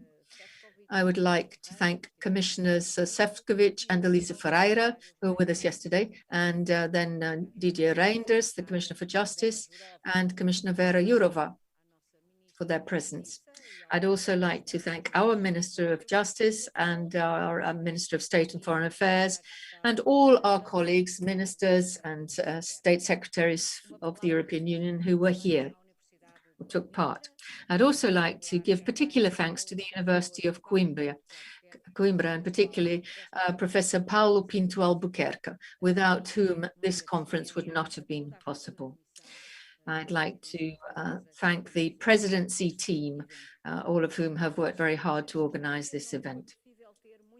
Now, given the circumstances, I'm afraid we haven't managed to have many people here in this amazing auditorium in this room. However, the conference was broadcast online, and many have been able to take part in the conference or attend it over these 2 days. And I know that an e-book is going to be created with the statements from all the participants. I'd like to thank everyone who took part. This conference has been particularly an opportunity for everybody to share their experience, an area to open up debate beyond the very restrictive institutional circles that we live in, politicians, courts. We had academics here, we had the representatives of civil society who are very committed to these areas. We've had 6 thematic panels, and we've been able to look at the various things going on, how this works in rule of law from national courts to the European courts, and how civil society is involved in rule of law. How can we put across the whole message, the meaning of rule of law to everyone? And we also managed to assess how we can deal with rule of law when we're talking about emergencies and difficulties at a time when Europe is going through this pandemic. Finally, and last but not least, we were just discussing how the European Union can look at this fair, green and digital recovery, and how can we preserve our values of solidarity, democracy, human rights, social and economic rights, equality between men and women, and social cooperation, so that we can actually manage to retain and preserve our European social model. So we restated our common commitment to the European Union's fundamental values set out in the treaties and the Charter of Fundamental Rights. Respect for human dignity, respect for human rights, freedom, democracy, the rule of law. These are the values which bring Europeans together. These are the values which unite us as citizens, which unite the member states of the European Union. And as we were saying here, this is a commitment from the 3 presidencies, the trio of presidencies begun by Germany. Portugal has taken up the baton, and Slovenia will continue with the work of the trio of presidencies in the future. The work to promote and preserve the rule of law and democracy, fighting all forms of discrimination, ensuring that we have pluralist media and fighting against mis and disinformation. At this time of crisis, and as our economic and social recovery picks up, Europe must maintain its commitment to these fundamental values. This is an absolute political imperative at this time. It's in this way that we can build peace and well-being for our fellow citizens. We have to have determination and political will in order to achieve this objective. And we can only do this, as we've done over these 2 days, by undertaking this open dialogue. Thank you so much, all of you, for taking part in this conference. Thank you for us being able to come together and in total freedom discuss the fundamental issues of our democracy and the rule of law. Thank you very much for your attention.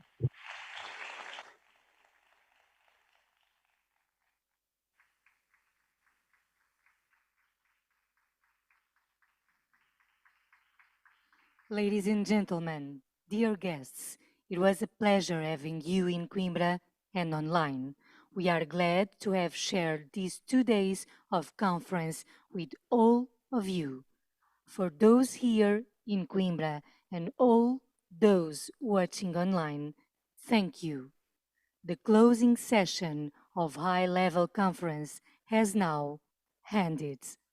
To exit the room, please follow the instructions of the hosts and hostesses and remain in your seat until your row is called. Exit will start from the back rows.